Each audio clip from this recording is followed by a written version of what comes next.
Good afternoon, good afternoon, Inklings and Octolings. This is SAC second edition of Splatoon Advanced Circuit. I'm Superfern. I'm here joined by my new commentator partner, Sio. Would you like to tell a little bit about yourself? Yes, hello, I am CEO, or you can just call me Sayo. I'm also known as Inkling on Fire. I am a commentator since I think I was starting competitive back then. I'm a commentator not only for the IPL but also for my German league, for my home. And today we have a lot of excitement over here. We have a lot of great games as we are moving up to the second qualifier of the SAC season number 4. And we have Unlimited Woomy United against Fish Eating from my hand for the first game of this evening. Fish Eating from my hand currently sitting P16 with 10 points, and Unlimited Woomy United currently 15th with 15 points. So they're pretty close to each other. So that might be a great set that we are going to see. Oh no, definitely we're gonna see great matches today. We're gonna be seeing some excitement. I am looking at the name of these teams. I do believe that I've seen Unlimited Woomy United. I will not refer them as Woo. I do remember that's something because honestly, let's just say I don't like saying that, so don't click that because I just realized I did. But the point is that I do remember these teams. I think I did commentate them once. I'm trying to remember if it was either Squid Junction or Low Wing, but they were playing very, very nicely. From fishing it from my hand, I think I have a faint memory of some of these players. The one that caught my eye quite well is QB. It might be the same QB that I saw so many months ago that also was a very good player as well. I am trying to remember that they were playing dually Scorchers or Ballpoints. Specifically one of those two weapons, because I do remember maybe Rain thrown in the mixture. And we have, apart from this, a great tournament coming in with 5 rounds on Alpha Bracket and Beta Bracket, and then eliminations with these 3 maps of this best of 3, correct me if I'm wrong. Manta Maria, Tower Control, Clan Blitz Snapper, and Maycom are very great zones for a great technical thing. Do you like these maps, Sayo? I do like Tower Control Manta a lot, since you have to do a lot of choke holding, especially as a T-Tag. You have to hold a lot of positions for the checkpoints to work. Clan Blitz Snapper doesn't have to be that way. I really don't want to play this map because I have some sort of a PTSD on that map back in 2020 when I was playing my first Looty. It was quite disturbing for me. But yeah, Splat Zones Mako just goes anywhere, everywhere. So yeah, it's a 2 out of 3 for me. But how about you? Oh, Tower Control, very good map for in terms of positioning, because you have to, I think you mentioned, you have to swap taking control of very specific key points in order to break first and second checkpoints in one wave. Snapper Clan Blitz, I think I do agree with you. It is a little bit I mean, I don't have that rant with Snapper. I do have with Rainmaker Black Belt. We will get there eventually. Because I always see in like a finals part of a tournament, never at the beginning. But I see what you mean, because Snapper is so big and so hard to actually coordinate the push-its. And starting with the Manta TC, I do expect these teams to go really hard on it, and I do want to see at least a combo from first and second checkpoint in one fell swoop. And looking at the comms, we got a lot. Okay, we got a lot of rollers, which I believe is quite common for Unlimited Woomy United. I have a long, or like a bit of a I remember a bit since last time.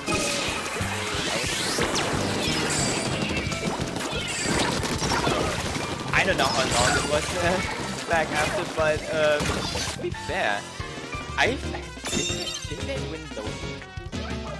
I'm not sure, but that was a great push. Already, Street taken down. QB on tower taking the bomb rush position. Already, basically taking the first checkpoint, and maybe they can actually go for the second one. And Woooooooo trying to make it count, trying to stop the tower from pushing even forward, but has to retreat to the left-hand side. But the tower is not going on since the rest of the Unlimited Woooooooo United is trying to hold that tower off the second checkpoint. The tower is lost. However, oh, that was a great double hit from Woooooooo. There's the jump coming up as well. It's just an assist, but that was a great move here from Woooooooo with that flanger, and that might be the opener here for Unlimited Woooooooo United to make their first push, and they will do that. I think the first checkpoint will get in their hands of the Unlimited Woooooooo United. The first checkpoint is cool. Maybe they will get the lead. But we are continuing. There are more deaths over here from the fish eating from my hands. The lead is lost. The second checkpoint is cracked open. And it is one of the easiest checkpoints to defend. But it's down already. Axiom trying on the left-hand side with the CDS. Not the CDS. Kate, which is also interesting, gets down. His third checkpoint is now on the one. Third checkpoint is now Woomy trying to get the KO. 1 millimeter. Oh, goodness me. That was a great initial push here from Unlimited Woooooooo United. And that is not over yet. It was a great push. We see a few people backing on tower again. 3 checkpoints in one fell swoop. The blob on the high ground was very well positioned, but at the same time they didn't get enough hits. Approaching the street, trying to get the carbon and the flings, which are so located on the left side. Woomy's United are indeed playing very well. Honestly, I'm expecting them to even play the second and third. Second match even greater.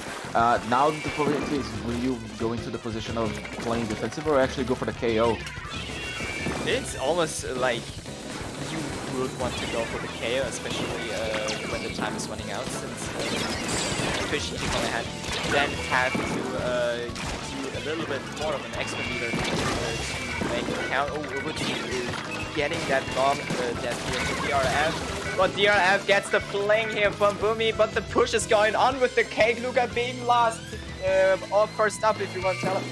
And although the Cake Luga might be positioned to defend the second checkpoint, that is now on the go. But one of the tower inhabitants has died due to the bomb, or I do not know, but the second checkpoint is good nonetheless. 4 fish from my hand, and now that's only one checkpoint that are separating those two teams, and this push is not over yet. They still moved on that tower. The tower doing a little bit of a setback.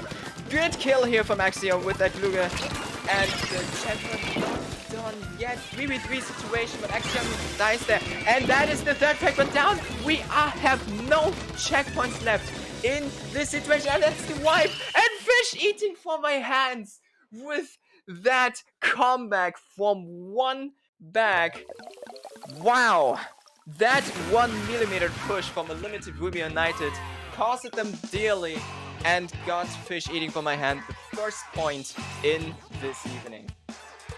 I'm speechless. Like, both teams managed to break all 3 checkpoints.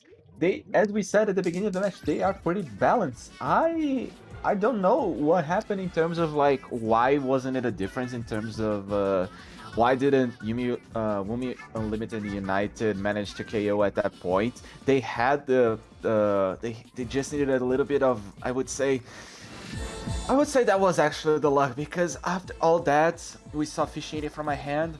They positioned themselves accordingly. We saw a little bit of confusion once the tower was going down into the pit area.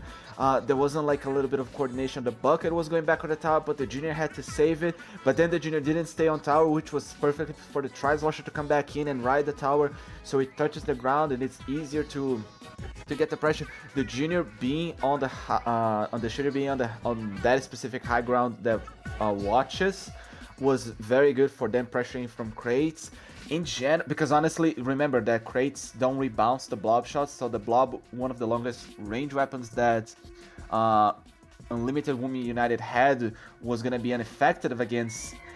It was just like so well played in general. Like both pushes were very good. Both pushes were very good. And not to mention just the many splat streaks that we saw from the Carbon and the Flings. Those were very well played. Amount of turf they managed to gain was amazing.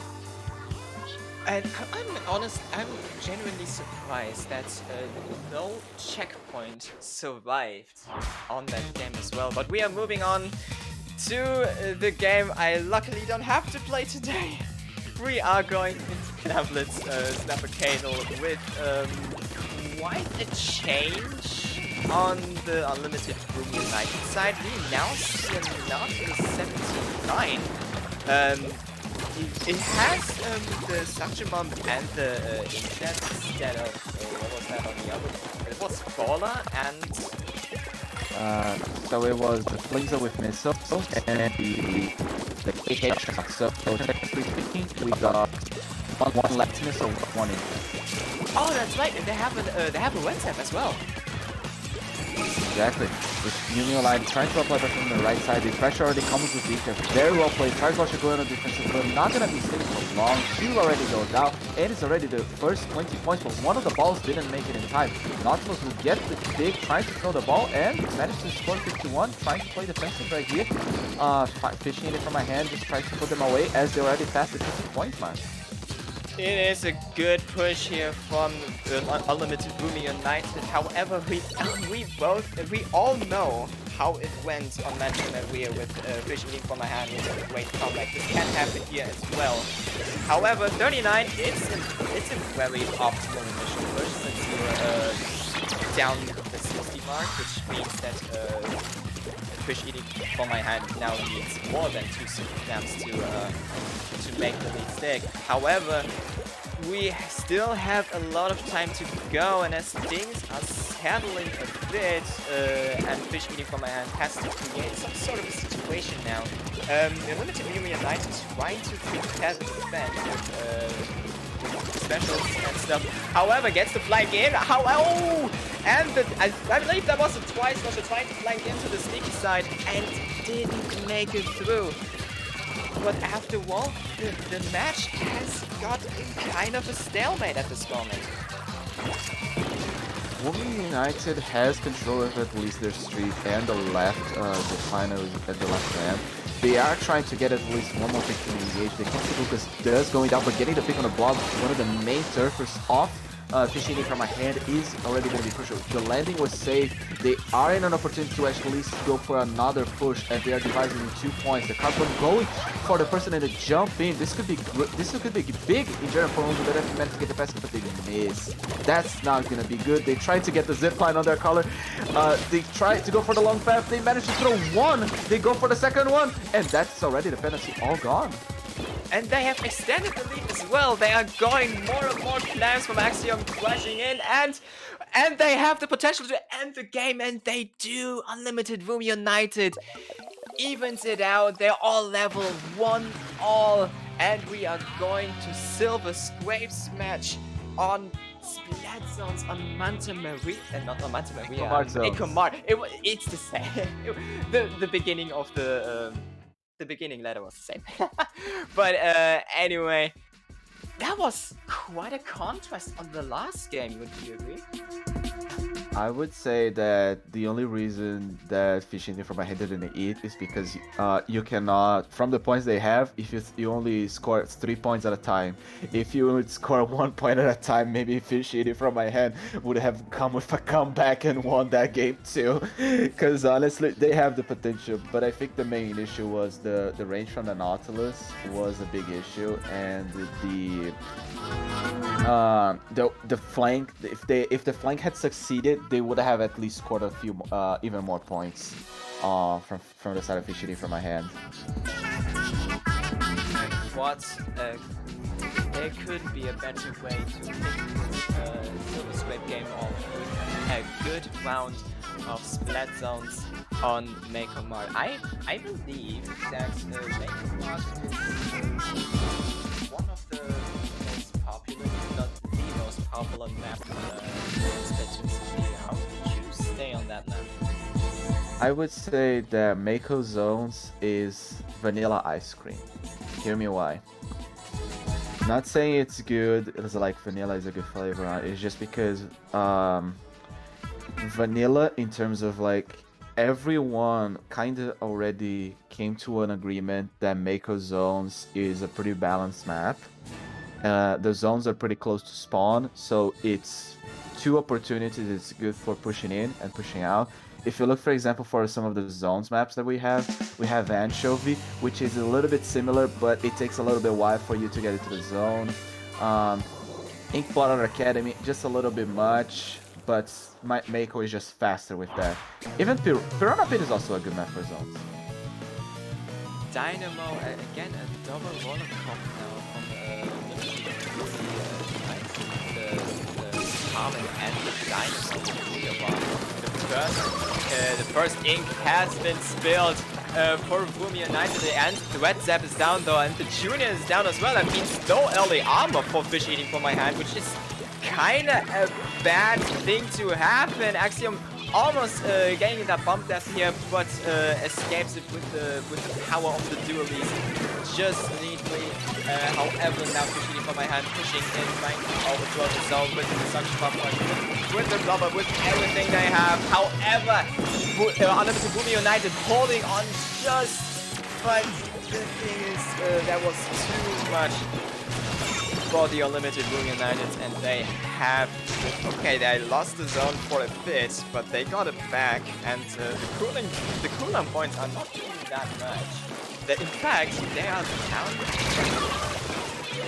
Honestly, I would say that Dynamo had the fun of their lives with just are you approaching me? Like legit, are you comforting a Dynamo straight head on while they had the higher ground? And honestly, that's why they took them a little bit. That's why they literally got split at the end. And once again, the range and just the amount of turf that the Dynamo is including with the K. Google is doing very well coordinated dodge rolls for pushing the enemy.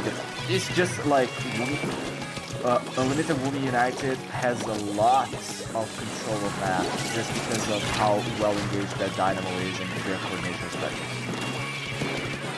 And let's talk about the Carbon Water. The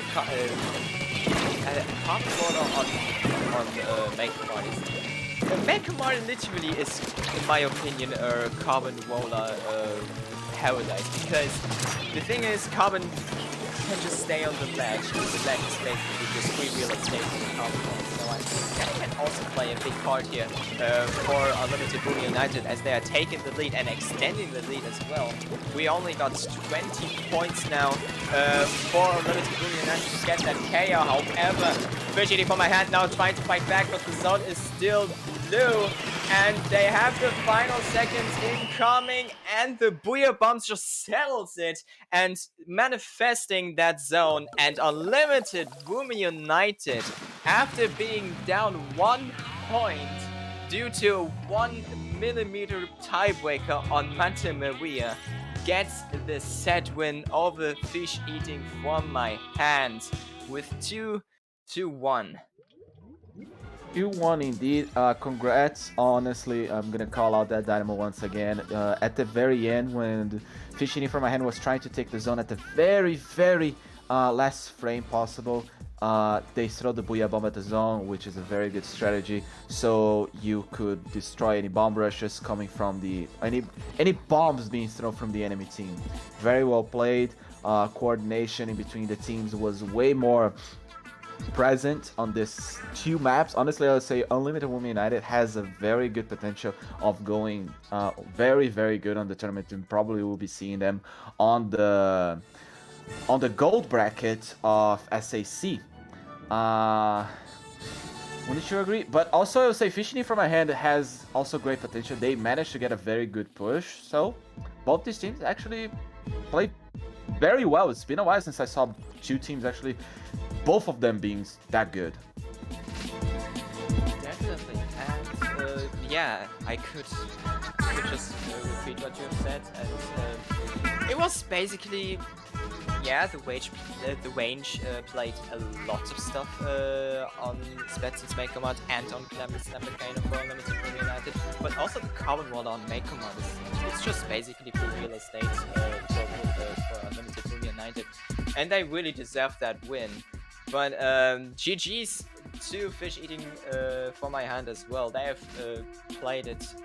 They have played extremely good on that set as well. Since they pulled off a game on Tower Control Momentum Area, which looked that was pretty much over, but they have just risen from the dead on this game. So really respect to them as well. And yeah, we are moving on to the next set. Right. Short time. However, we have one and say that IBL also has a Patreon, so you can support them and get some cool rewards like a cool Discord role, credits on the stream, and some early access to the info on https://www.patreon.com/IPL Splatoon. Be right back. Stay tuned.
Welcome back to round 2 of SAC, where for this round we bring you two teams, and apparently all the people on this call and on the lobby are literally just one of them is American, and that is the streamer themselves. We have Unlucky, a mix of German and British players, German, versus British, and Netherlands. German, British, Netherlands, and basically European Union plus the UK, plus Macaxeira, a Brazilian team. This is a triangle of lag, if I do say so myself. Since I know most about Macaxeira, please, Sayo, tell me a little bit about Unlucky first, if you know. So yeah, I know only one player of Unlucky, and that's Leah, since she's German. So I cannot tell much about the team. But I heard a lot of good, I heard a lot of good stuff from them. So I'm waiting for some excitement today. But what about your team, fan? I just gonna call it Maka, because the pronunciation is going to be a bit hard for me as a German. But what has Maka for an arsenal of skill? Do you believe? So, Maka has an interesting story because they were one of the teams that I bet on my fantasy bracket.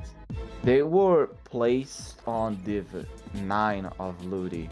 Unfortunately, Div 9 is an amalgamation of teams that Ludi doesn't know who to put, but because I know them like closely, I do have obviously knowledge that would definitely not put them in Div 9.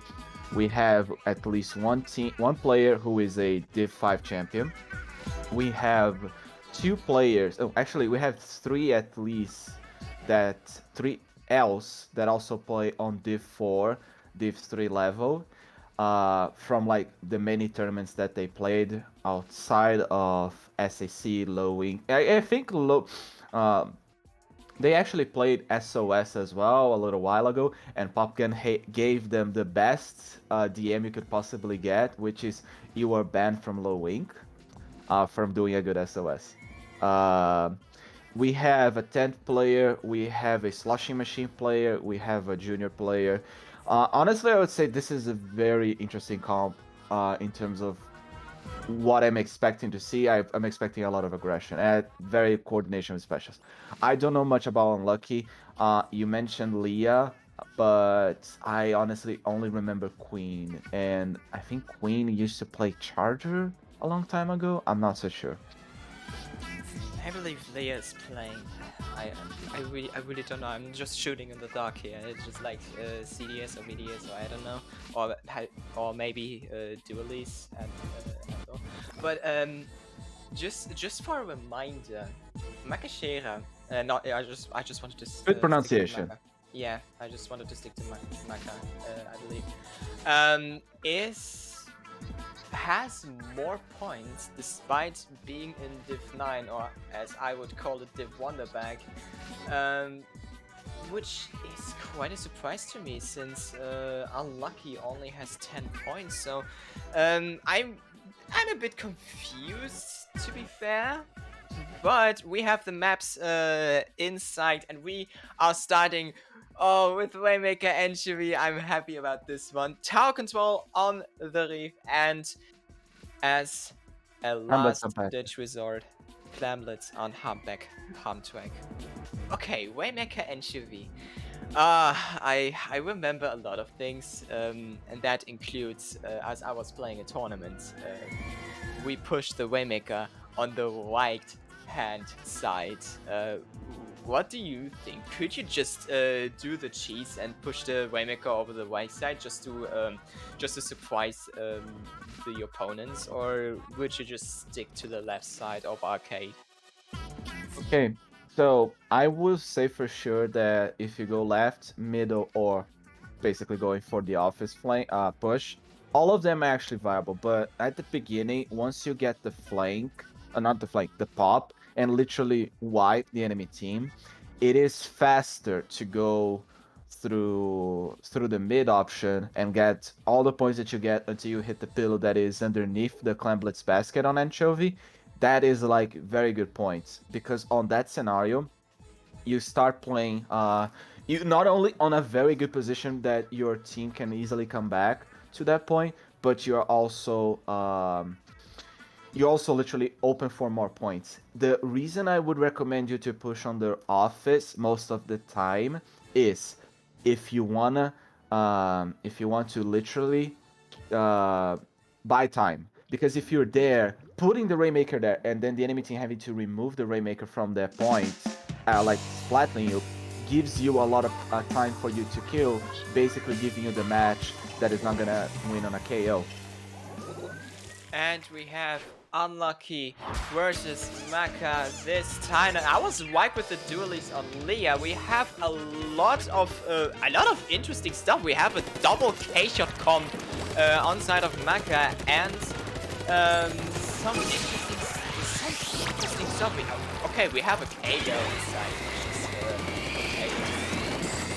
is K-Gale, but it is pretty interesting seeing the unlucky comp. But however, Maca doing a great opening push here for the first time, but the Booyah Bomb trying to get the Waymaker off the arcade, which succeeded. However, the K-Gale is down and Maca trying to push it even more. And Leah has inkjet ready, can direct the Waymaker. However, Leah is being in a bit of a pressure here. Now the inkjet is out. The inkjet gets the Waymaker. One good kill here from Leah as well. And that is the push. 45 down, which is a good push from Maca here. However, they have now a bit of a map control now, Unlucky, and they can make it. They can convert it to a good push, maybe a bit better one. Okay, that is the Stingray, gets the kill on the Waymaker, and that might be a counter push from Maca here. Maca did a very good push, I completely agree. I would have to say that I agree with Chad that they did mention that double K shot is a little bit cringe. I do agree, and because I know them, I can actually call them out for that, but they love me. Anyway, keep going with the push. There was I think they could have done a little bit more points once they pushed. They were trying to get whoever was above them to not jump in with the inkjet, but I don't believe they knew who was. The pressure from the Stingray that Maca is using with coordination and special is very interesting. They forced the Stingray from the charger, managing to get the pick, but at the same time, it seems that they are in a 3v2 situation where they... Oh, it's just the ends up alive. This is going to be good on a 1v1 push.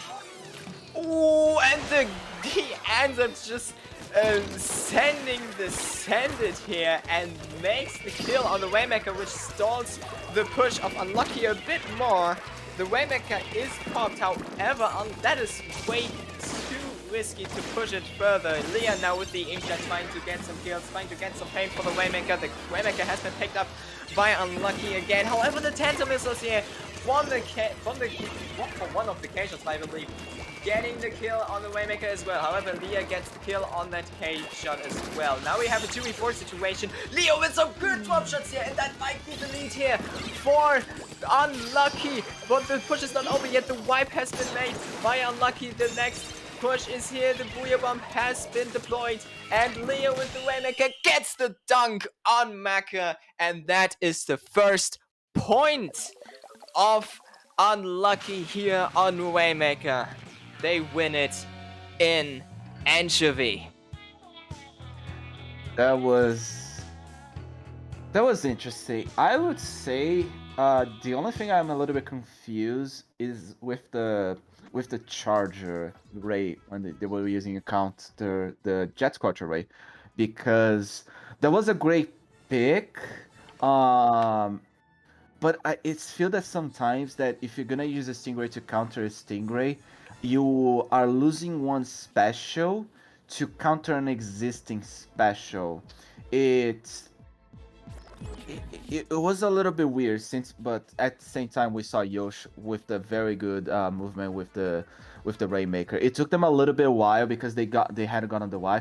I'm just a little bit confused if that was a good play or not. But at the end, after that, the snowfall effect with Leah being a great duelist player, which is not something that we see. We mostly see 52 gals and such, was very well, getting a lot of people away from from the high ground, and then the fall off damage was amazing with the duelies. Then painting the path, getting the pop after the lead was guaranteed. The K shot had to jump in to the point that was just like a point that Macaxeira was just throwing one player at a time trying to stop the push. Um, I would just have to rewatch to see what Maka could have done different, but it was probably something around when they still have the lead. I need to slowly get to the point why. I would say honestly it was Leah. Leah was the MVP at that play and that match.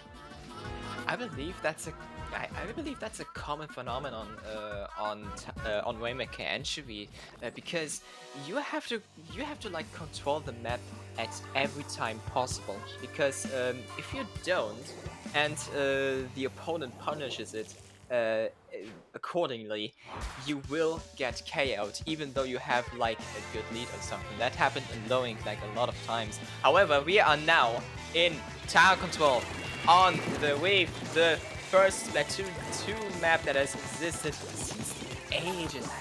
This is insane. But we have not a big comp change on Unlucky. The K-Gal has changed to a K shot, and we got the tent you talked about at the beginning for Maka. Yeah, Yumura is a 10th player. They managed to get at least close to the checkpoint. The riding at the tower was at least decent at this time. The control, they had a very good push. I would say that the problem was not actually no, there wasn't a problem. It was just like a little bit of mistake. You're trying to survive, jumps out, very nice jump. Don't get the lead. They have Stingray and armor, but they still didn't find a way to combo it. It seems that now Macaxeira seems to be playing a little bit more coordinated with the weapons they have instead of just spamming missiles. Stingray deployed, and now they are trying to get the control back into their hands of Unlucky. However, the tent is already trying to get... Ooh, got sniped though by Yosh with that good snipe. Oh, then another snipe as well. That makes the ends up last, and that was a snipe over there. However, the ends up is on the left, on the right-hand side of the plant. And I think Unlucky will get the lead undisputed. However, Maka is already set to defend that second checkpoint. Maybe they won't get to the second checkpoint at all. However, one death has been made. Another death. The tent and the end splash already dead. And now they're trying to get to the second checkpoint. Gura Lima trying to defend themselves against that offensive work here from the K shot. Second checkpoint is down, and now there is the tandem missiles going up from the K shot. This third checkpoint is down. Now Unlucky has the opportunity to make it a KO with the K shot being last, and that is it. Unlucky. That was pretty unlucky for Maka. But Unlucky wins the set against Maka with a good 2-0 for Unlucky on tower control of the wave. You love for Unlucky. I honestly am not even salty about that pump because I fought it myself. But what I'm trying to actually analyze is just, I think after the first checkpoint was destroyed by Unlucky, I sensed that there was a little bit of a snowball effect, where to the point that the K-Shot couldn't do much fighting against that player with the armor, and losing that 1v1 was indeed even more points for Unlucky. The picks on the charter were very crucial for enabling the control of bridge, and that's what managed to get them the first checkpoint down. After that, I think it was just a matter of a snowball effect and not a proper defense. I'm trying to remember if I saw a missile, or even a hammer, or even just a bomb rush from the Neo splash at the end, but I don't remember seeing that.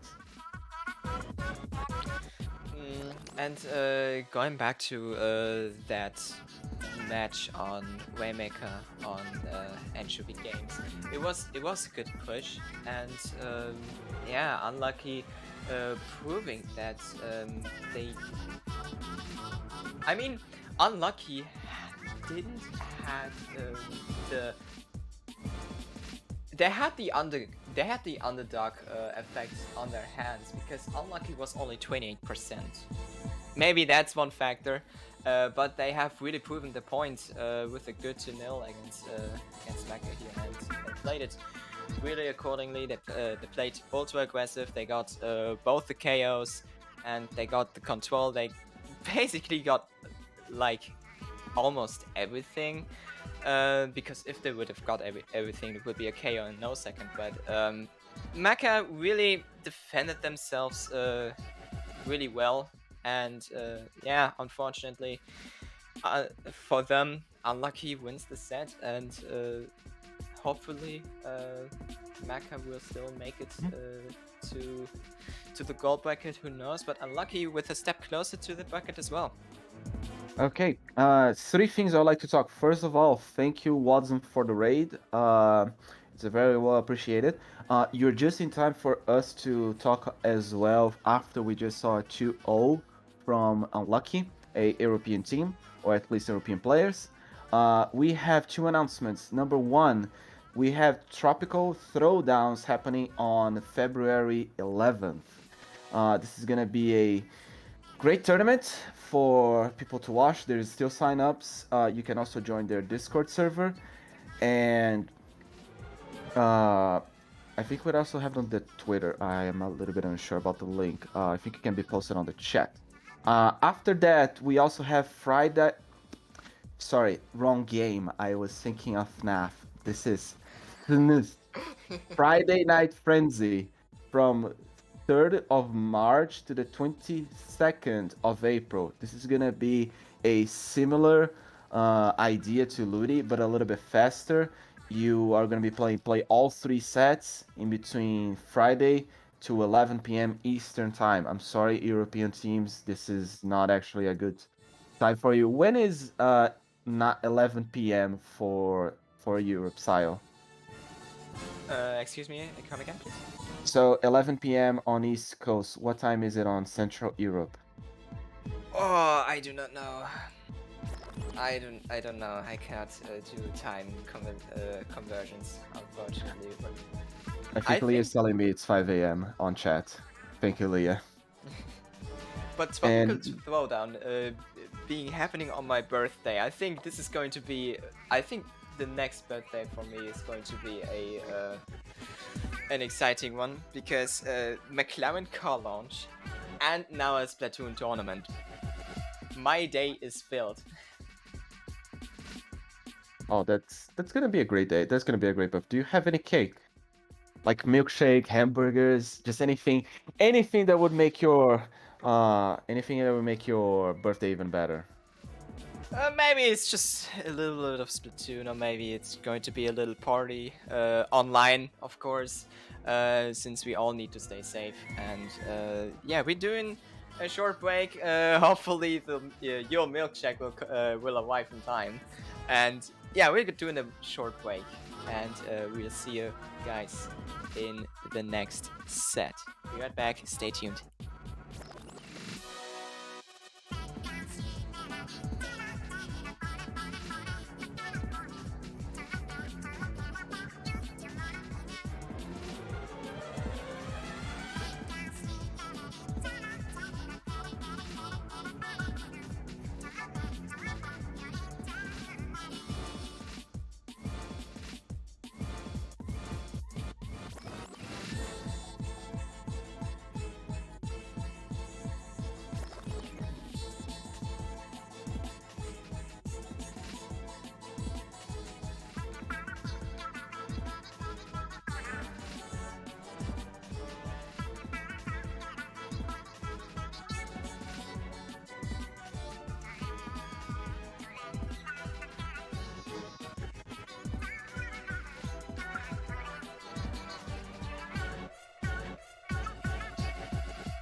Going back, round 3, SAC, Swiss stage. I am Superfern, I'm joined by Sayo once again.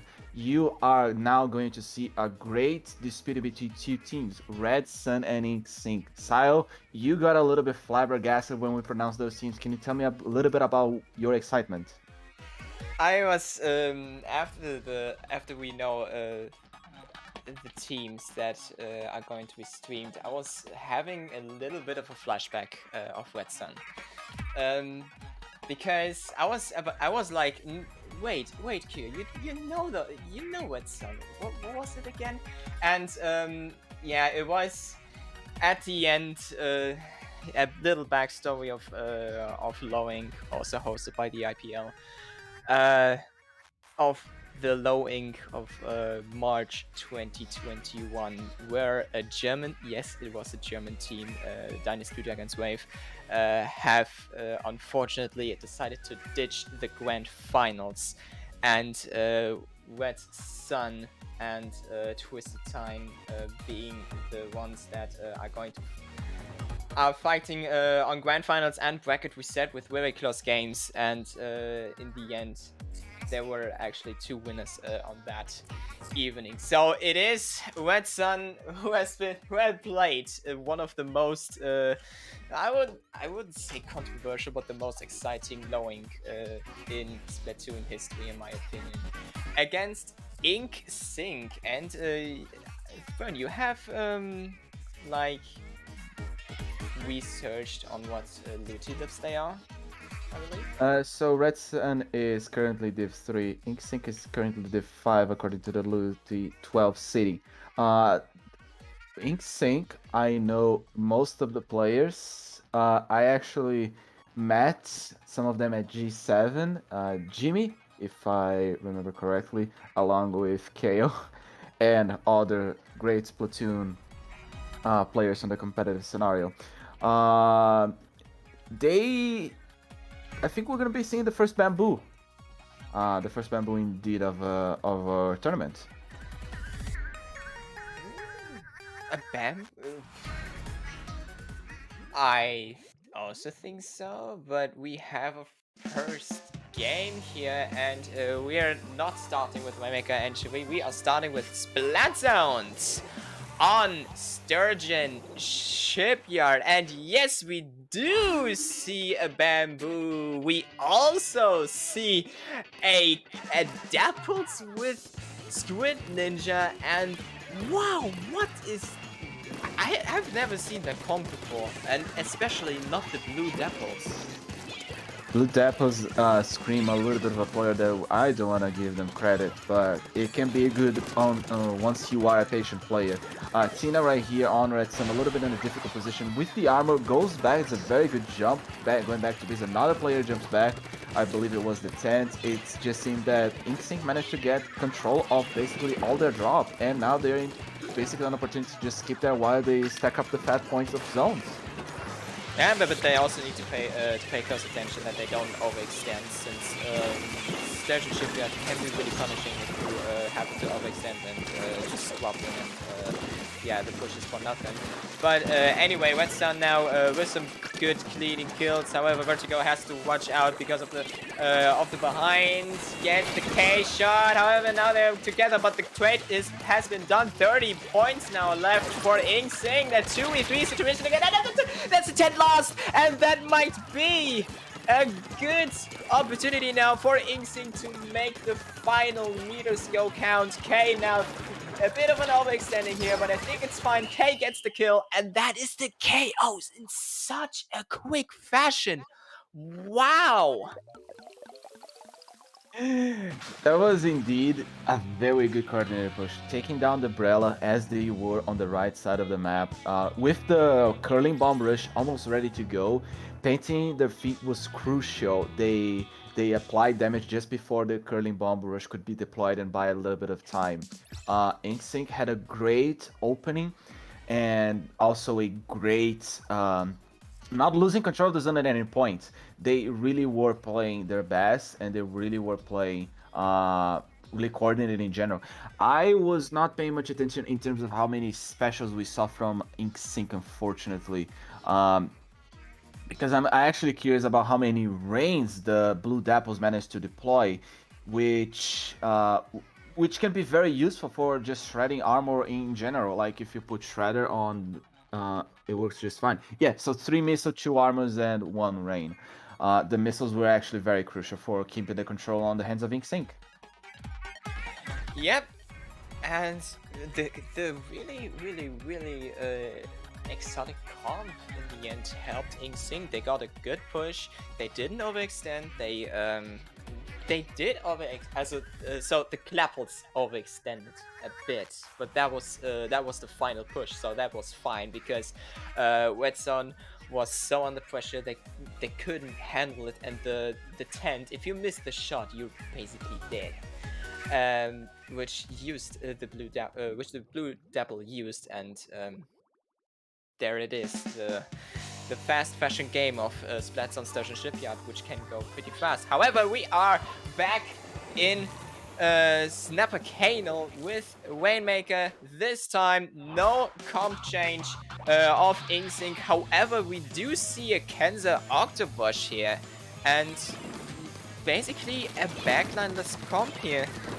Okay, for Inkling it's a bit backlineless as well, with the exception of the bamboo. However, the first ink has been spilled for Red Sun though, and that could give them the opportunity. Okay, the Kenza Octopus already doing Kenza Octopus things with the flank. However, Gigas gets the punish here on the K Octobrush, and that is the first push though still for the Red Sun. However, only down to 75, and they're already down. That was like, that's one of the points of that I was saying in Splatoon, that you don't need to worry about objectives, because Red Sun, Tina I think Tina loves the brush above all else, but Red Sun had no chance of pushing in. They were trying their best, but just Inkling got a better positioning themselves. There was a great play with the Octostep, but unfortunately the pop of the Rainmaker will give Inkling their opportunity to keep still pushing. Was an unfortunate point in time where the Rainmaker has been popped for or against the Kenza Bush. However, ooh, that was a good snap here from K here. The Rainmaker got reset though. K a bit overextending without any objective, without any push going on. The Rainmaker is undisputed, lying peacefully at the middle of the map.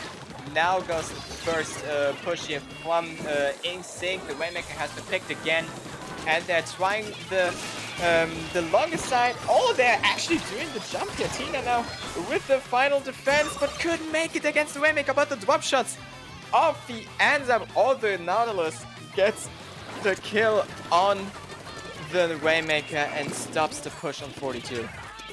What I'm seeing mostly from Inkling, they are taking good positioning in terms of actually pushing, applying a little bit of coordination with specials.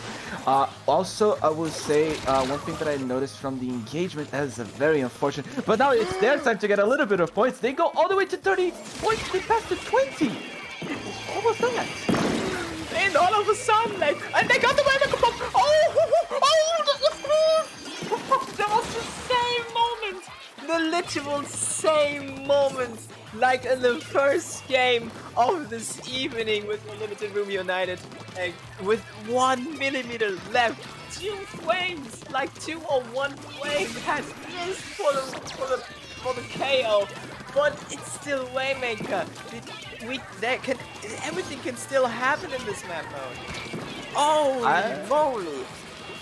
I'm literally just waiting for the moment they got to lead, because there was a very perfect frame I want to capture, which is Jimmy in between the suction bombs as they are about to explode on the Rainmaker, and I literally want to send Jimmy that, because that was like, yeah, this is fine. One frame. That was a great shot. Oh my god. And those shots are the most satisfying, where you just shoot your last eject shot and you just go up in the air and you just watch the Squid or the Octo just getting that direct. It's just so satisfying, and me as an inkjet player, like, wow. However, yeah, we are on the verge of seeing a game number 3, since Redstone got it down on 1 point, and even though everything can still happen on Rainmaker, on Volcano, it is still not something you cannot not compliment for this. However, they got the first flat. 60 seconds left on the clock.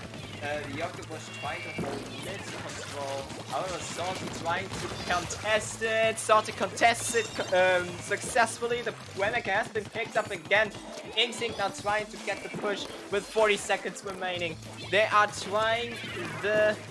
Oh, they're trying the middle side. However, they have to go against the suction bomb rush here from the End Splash. The End Splash gets the kill on the bamboo as well, and that might be a good shot here for Red Sun as the Rainmaker got popped though. However, oh, there's the K shot. However, Beep was prepared greatly, and that is the Rainmaker lost again. 10 seconds left, and Red Sun can close it here right now. How the suction bombs being thrown from the new splash. The overtime is not gonna be granted. Tina, if you touch that okay, fine. Because here's the thing. They didn't have... There was no overtime on that match. There was no overtime. The bombs would have exploded. The Rainmaker person would have been splattered. But if Tina had picked up the Rainmaker and got splattered themselves, they literally lost 2 specials and would have given overtime for Inkling to catch the Rainmaker. But at the end of the day, there was a great match. I literally want to see what happened, because you did mention that the Dapples were playing very... they were pushing forward, right, Sio? They were overextending without objective a bit, but in the end... Oh, the Dapples played for Inkling, right? Yeah, so the Dapples, because they were so...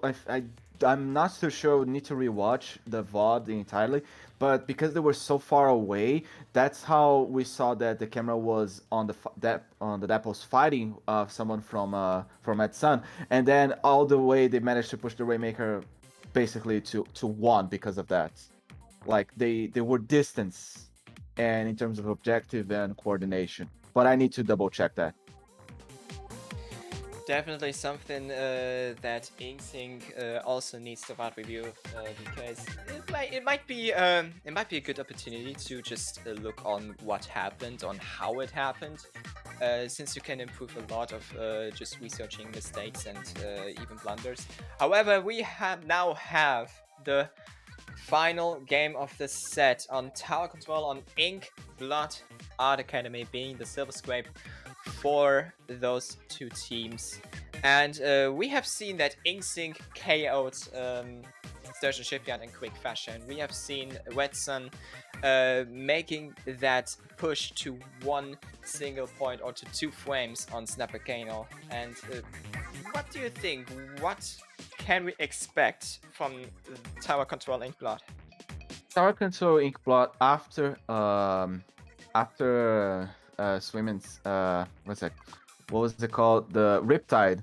I learned that this is a great match that can go all the way into an avalanche. If you manage to just play all the cards right, you're literally gonna see something that we saw in Manta Maria. But TC Inkblood is like the easiest map to do it. And with Tina on the vanilla duelist, and we see a jet voucher, custom jet popping up from Genie instead of the bamboo, and the Nautilus from Gigas, this is gonna be a very interesting fight. I think it might be quite even looking at the comps, with here and there some inconsistencies, or actually some differences.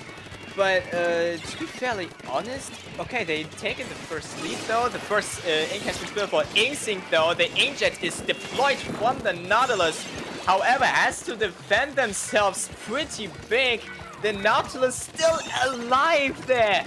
But the tower goes to the side of Red Sun. For a moment, Vertigo has to retreat though. The next inkjet is deployed. And it's a bit of a stalemate. Gigas gets down against Vertigo, and the inkjet, Vertigo with the 2nd kill against K, however, gets interrupted by the Twice Lusher and Jimmy riding the tower.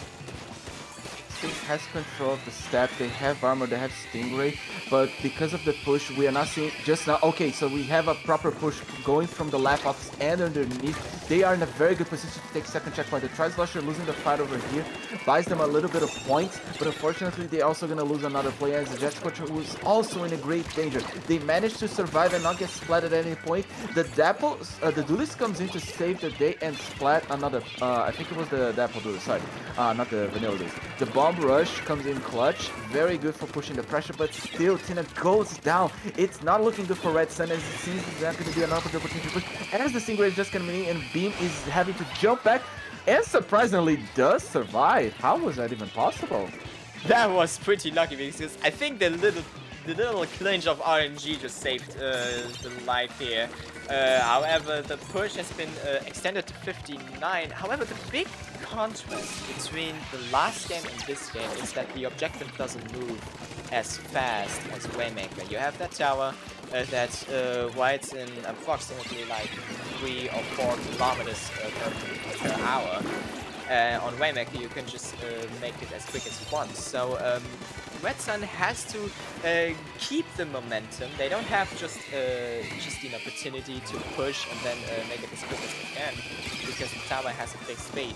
But wow, okay, that was interesting from Gigas here. Getting the assist as well. That was some range of a Nautilus. That was almost like if Giga was playing an Eliter secretly. However, the push has been stopped on Red Sun with the help from Gigas and their teammates as well.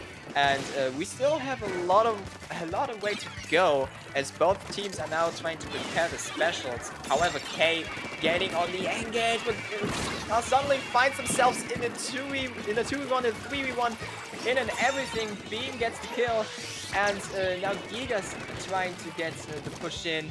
However, it is in the end just a stalemate nonetheless, since the tower is just in the middle. Oh, is in the middle. The position for the win is on Inkling. 1 minute and 40 seconds remaining. Stingray coming in clutch. Already with the duelist down, it doesn't seem that Beam is going to be able to do anything fashionably that's going to give them a lot of points, or else they're going to be in a position where they could even lose even more points. I would say the Bomb Rush here, it's trying to buy mid instead of actually getting something to score. Getting a great pick over here on K, that's going to be probably engaging something, but the Nautilus with the Inkjet just finishes, giving another opportunity for Red Sun to play more defensive. K on that, so the Tri-Slosh is on that ledge, just trying to imitate the Carbon over here. It is a back and forth right now. We have only 60 seconds left here. The Stingray is deployed. Admir doesn't get it, doesn't make it. Chibi with that slide. Tower has been taken, and that is a push for Inkling. They already have the lead. Now they're trying to extend their lead to maybe maximize their winning condition here for this game. And now we have a 2v1 situation with the Nautilus being last for Red Sun. Things are not really looking good here for Red Sun at this moment, as checkpoint 2 has been cracked open a little bit though. However, they might be able to solve the problem. Not yet. Checkpoint 2 is through! Checkpoint 2 is through, and now they have 2 checkpoints in advantage here. Gigas trying to jump out. Gigas didn't make it, and that is the push now for Red Sun. And as I was mentioning it, you have to do some extra meters if you push that tower on the overtime now, and that gives Inkling more time to get the win in this set.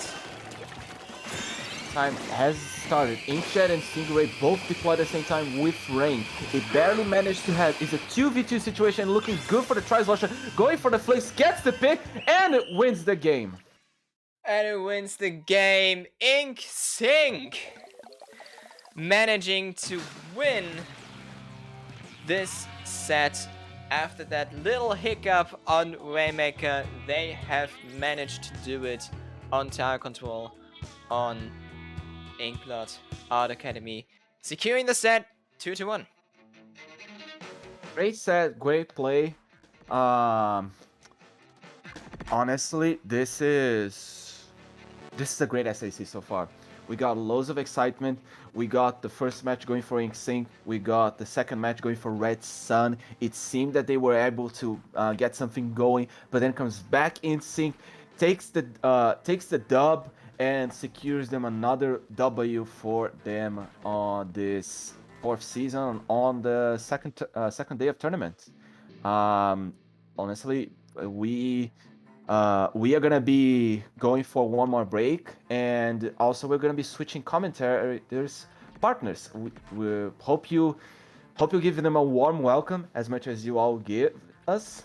Seal, do you have any last words? I just hope that you have enjoyed the commentary from us too. But we also hope that you are still going to be tuned in to the Splatoon Advanced Circuit. I almost did that mistake as well, so no worries. Oh no, I proudly say amateur. I proudly say amateur. Splatoon amateur circuit. It's In my just, it's heart, just they're still amateur. you just like your brain just thinks quick and it just pulls up amateur and you just spell it out and then it just happens. So it's pretty fine.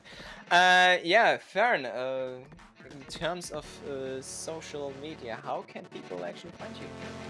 You can find me on Twitter at superfern013. I mostly RT about Splatoon content.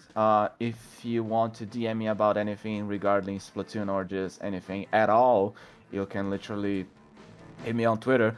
I will gladly respond to you. And where they can find you, because I don't think I heard your at, Sile. It is actually not easy to find because I don't have any sort of key or Oh. dot underscore SPL something like that. I'm actually going with at Inkling on Fire. Since that is actually my Twitch account, which I stream every weekend in German though, so if you're a German or just want to enjoy some Splatoon content, you can always drop a follow. And yeah, that's almost basically it. And it has been a great honor to commentate with you, Fern. I really enjoyed it. Thank you very much for having me as your partner. And we'll see you after the break. Bye. Bye bye. Stay tuned.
Hello, everyone, and welcome back to SAC Qualifier number 2.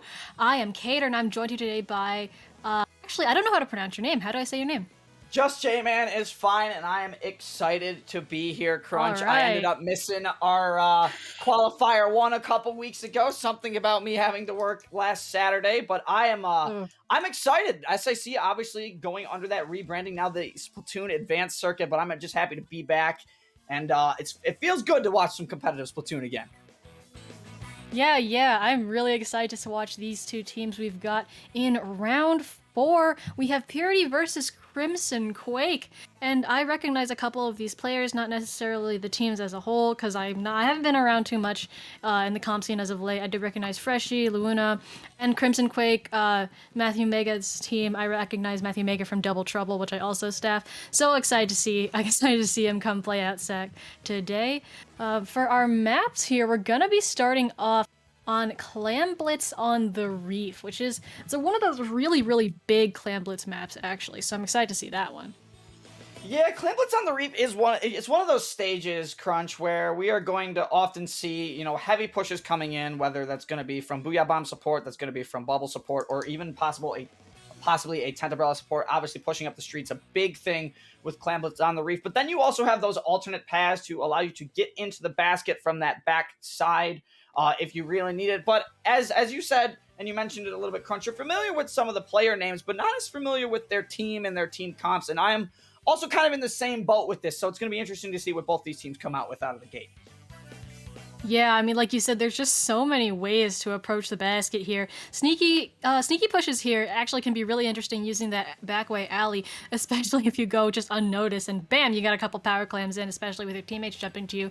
But often you just see, there's regular pushes coming up from the bridge. That bridge is a really important part of this map to control because it gives you a lot of control over the surrounding areas. Underneath the bridge is also really nice to have control, but a lot of pushes often end up happening when teams take control of that bridge and then slowly expand out from there. Right, and that's one of the more interesting things about Clam Blitz on the Reef as well, is that bridge, honestly, I think in every of the ranked modes, and not just Clam Blitz, the bridge really gives you control over the entirety of the Reef. You're going to have all the vision you need, you're going to have all the setups you need for a push, and you've got a lot of turf in that generalized area to allow you to make those pushes to keep your opponents back and make sure all your pushes are just as effective. But that's, of course, map 1, Crunch. Of course, we do have other maps for this round. Obviously, it is Swiss best of 3, and of course, game 2 is going to be Splat Zone's Wahoo World, and honestly, this is just a classic setup as well. Yeah, I mean, all of these pretty classic maps that you see here a lot of the time. Splat Zone's Wahoo World, one that I see a lot. That circular zone's really cool. It's really interesting compared to other modes. I think this is the only ranked mode where that bridge does not change. So really, teams don't have to wait for those to open to push up as they might have to in other modes. So that's not as much of an issue with that. So that, it does take away a little bit of the dynamics as opposed to other modes, but you still have that rotating carousel on the bottom that can lead to some sneaky flanks. Absolutely. The sneaky flanks are a very important thing, but not to mention that the zone of course, Wahoo World is probably one of the smallest splat zones in the game that's not split up into 2 zones, making it all the more powerful for certain specials like Bubbles and Booyah Bomb. And granted, yes, while you can outpaint some of them, going into such an enclosed area like the zone on Wahoo World when we get into game 2 is going to be a tough hurdle for both these teams to overcome. Yeah, and then of course, our game 3 is Rainmaker on Monte, which is kind of the polar opposite of Clam Blitz on the Reef, but we'll get to that sooner, later actually, because we're going to get into our first match right about now. We're going to be loading into that Clam Blitz Reef match that we were talking about. You can already see just this map is so big. It's the promotional front of Splatoon 2. We've got our weapons, we've got a Carbon Roller as well as a Nautilus on both sides actually, and we've also got Purity bringing out the Dark Tetra Dualies, so that's going to be really interesting to watch. We're going to have a lot of dodge rolls coming out from them. Juniors on both sides as well for the armor, presumably. So we've got relatively similar team comps here, just differing in those Tetras, this Carbon, and then the Shot versus the Splash. And of course, Purity in the purple, Crimson Quake in the yellow here. And immediately just kind of coming out of the gate, we saw an armor come out in less than 10 seconds on the side of Purity. And they are going to be the first ones to strike. But the big thing, of course, Crunch, in Clam Blitz is that you don't just want a power clam in the push. On any Clam Blitz push, especially your opening push, your goal is to try and get the points in that basket to at least under 60. So 2 power clams cannot instantly take the lead back from your opponent. And that can be a tough thing to do, especially when you have teams that might be as evenly matched as these two as we go forward here. But as we can see, Matt trying to control the bridge right now with the Kenta splatter shot. We mentioned earlier just how important this was, as Matt's going to be using those Kenta missiles to not only mark targets, but of course keep people from coming to Matt. And then going under the bridge for cover, as now Crimson Quake making a little bit of a push here. Matt looking for some clams, is going to get a power clam and going to be able to break the basket, but it doesn't look like they have too many clams coming as backup right now, so it might just be a dead push right now for Crimson Quake. Yeah, Matt was able to follow up with one pick that got 2v1, so unfortunately that did not lead to any follow-up, giving Purity just another one of those pity clams as well. That's going to let them have a little bit more something, more clams underneath them. As you can see, both teams have a relatively low clam count. That's actually 3 down on Purity right there. Cynthia, the last one, backing up closer, and you can see Woomy on the carbon roller. A little bit of a shark there, a little bit of that sneaky push there. We're going to see another power clam in for Crimson Quake. That's the lead. Another power clam misses, but the carbon's there to pick it up, throw it right back, and we've got it down all the way to 35 right now. They've got 2 down though, but the Inkjet and the Carbon are still surviving, still maintaining a presence here, and still getting clams in. We've got it to 20 now.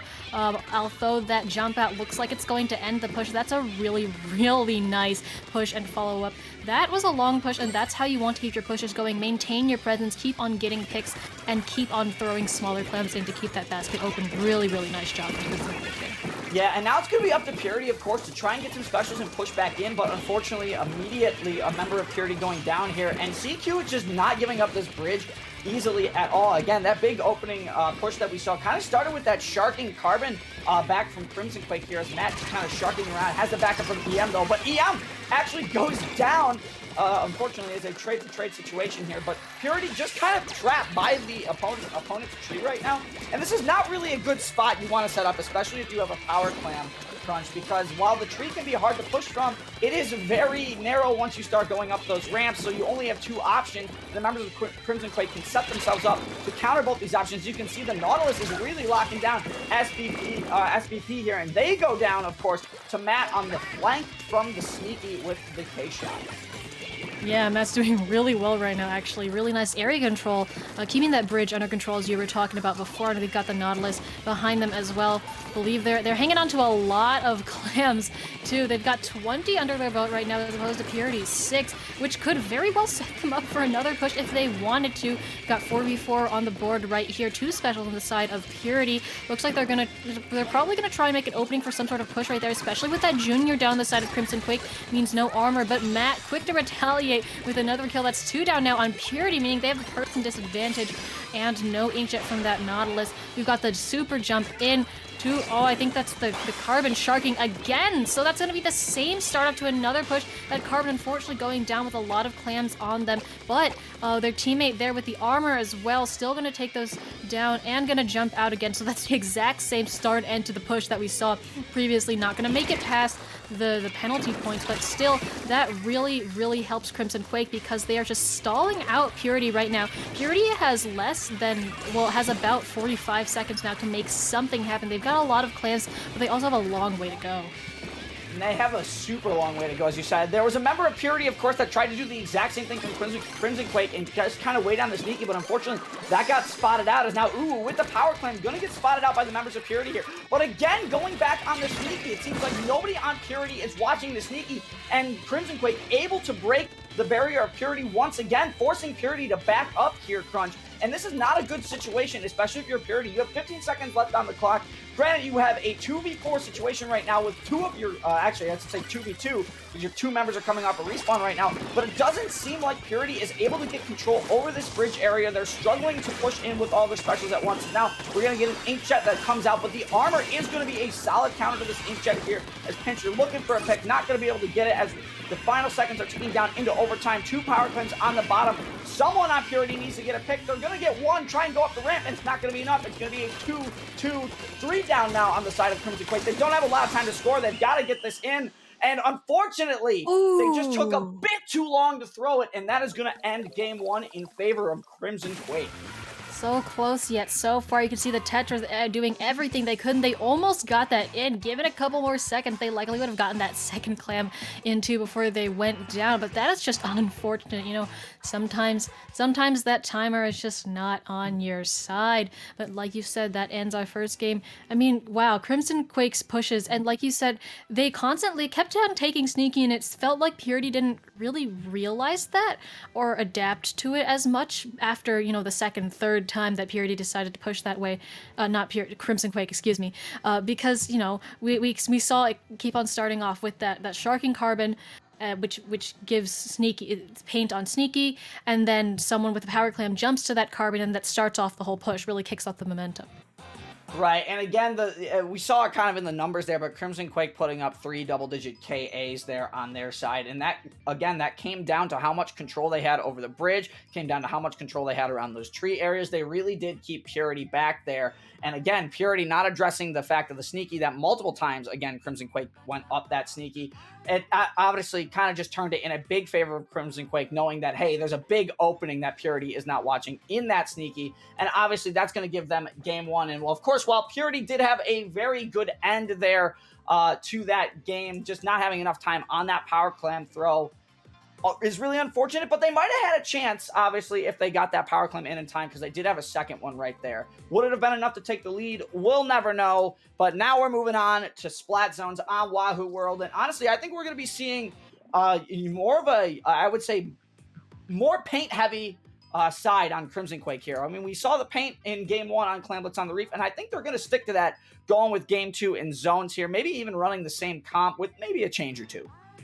Yeah, maybe. You know, you have to have something a little bit different. Although Clamblitz still does focus on paint a little bit, you know, you need turf to get clams to push up. Flat Zones is all about that turf on the zone and around that zone too. Wahoo, you know, got a decently big zone, although one splashdown, one wheel bomb can cap it if it's not painted over. And of course you have those bridges leading up to it, so you generally have 2 ways to approach the zone, that uninkable as well as the bridge that's always out. So you have multiple ways to approach that, just like Clamblitz on the Reef. They're just a little bit closer together. I think one of the hardest things to do, of course, on, you know, Splat Zone's Wahoo World is just going to be,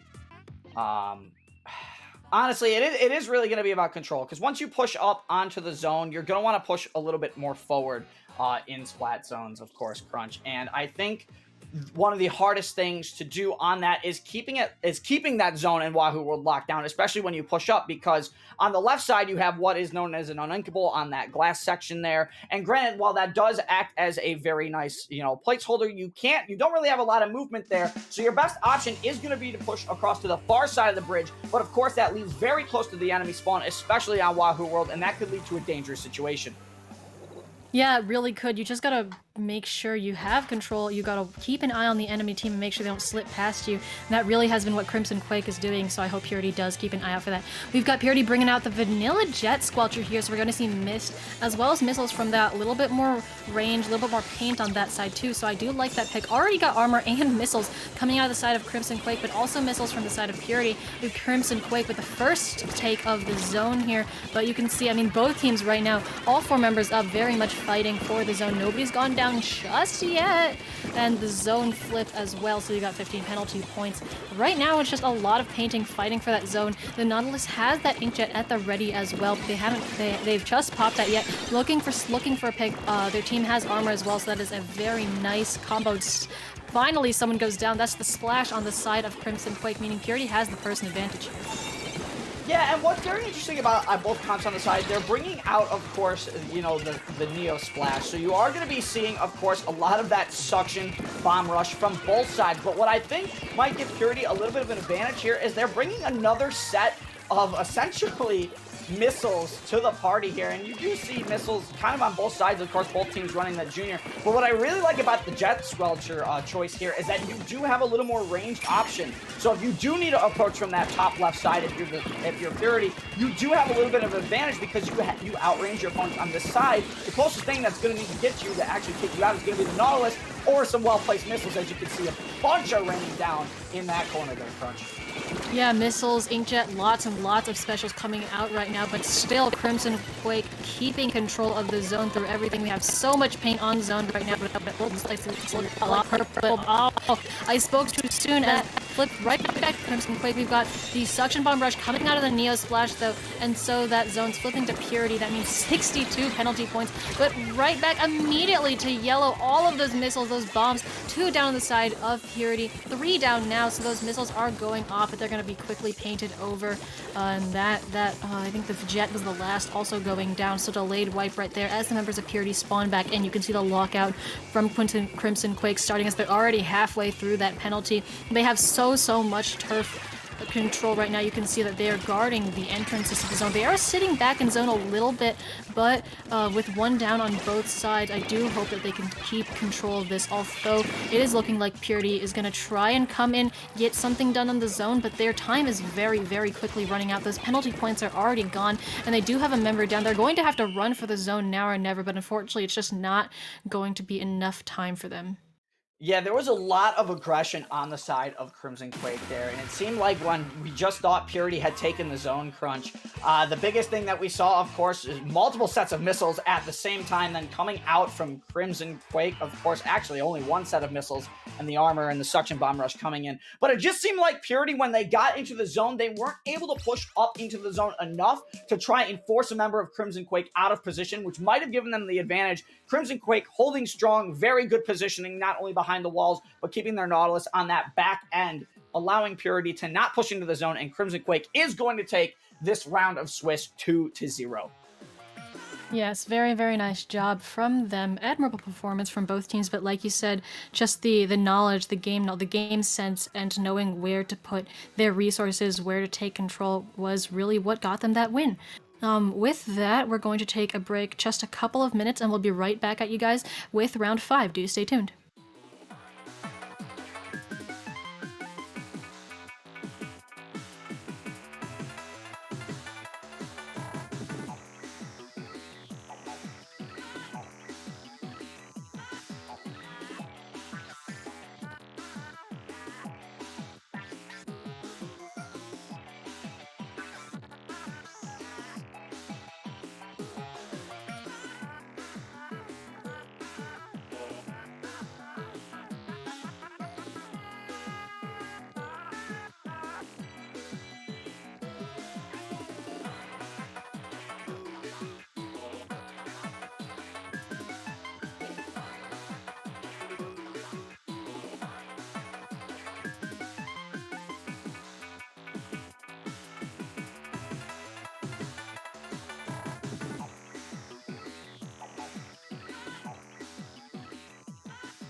Welcome back to the Swiss stage of the Splatoon Advanced Circuit. We've got a pretty solid, I would say, round 5 Swiss matchup here for you. Hello once again. If you guys are new or you guys just came into the chat, I am CAJman777. Please just call me J-Man. And I am, of course, joined by my co-commentator today, Cater. And we're here to bring you guys round 4, 5, and the start of Top Cut.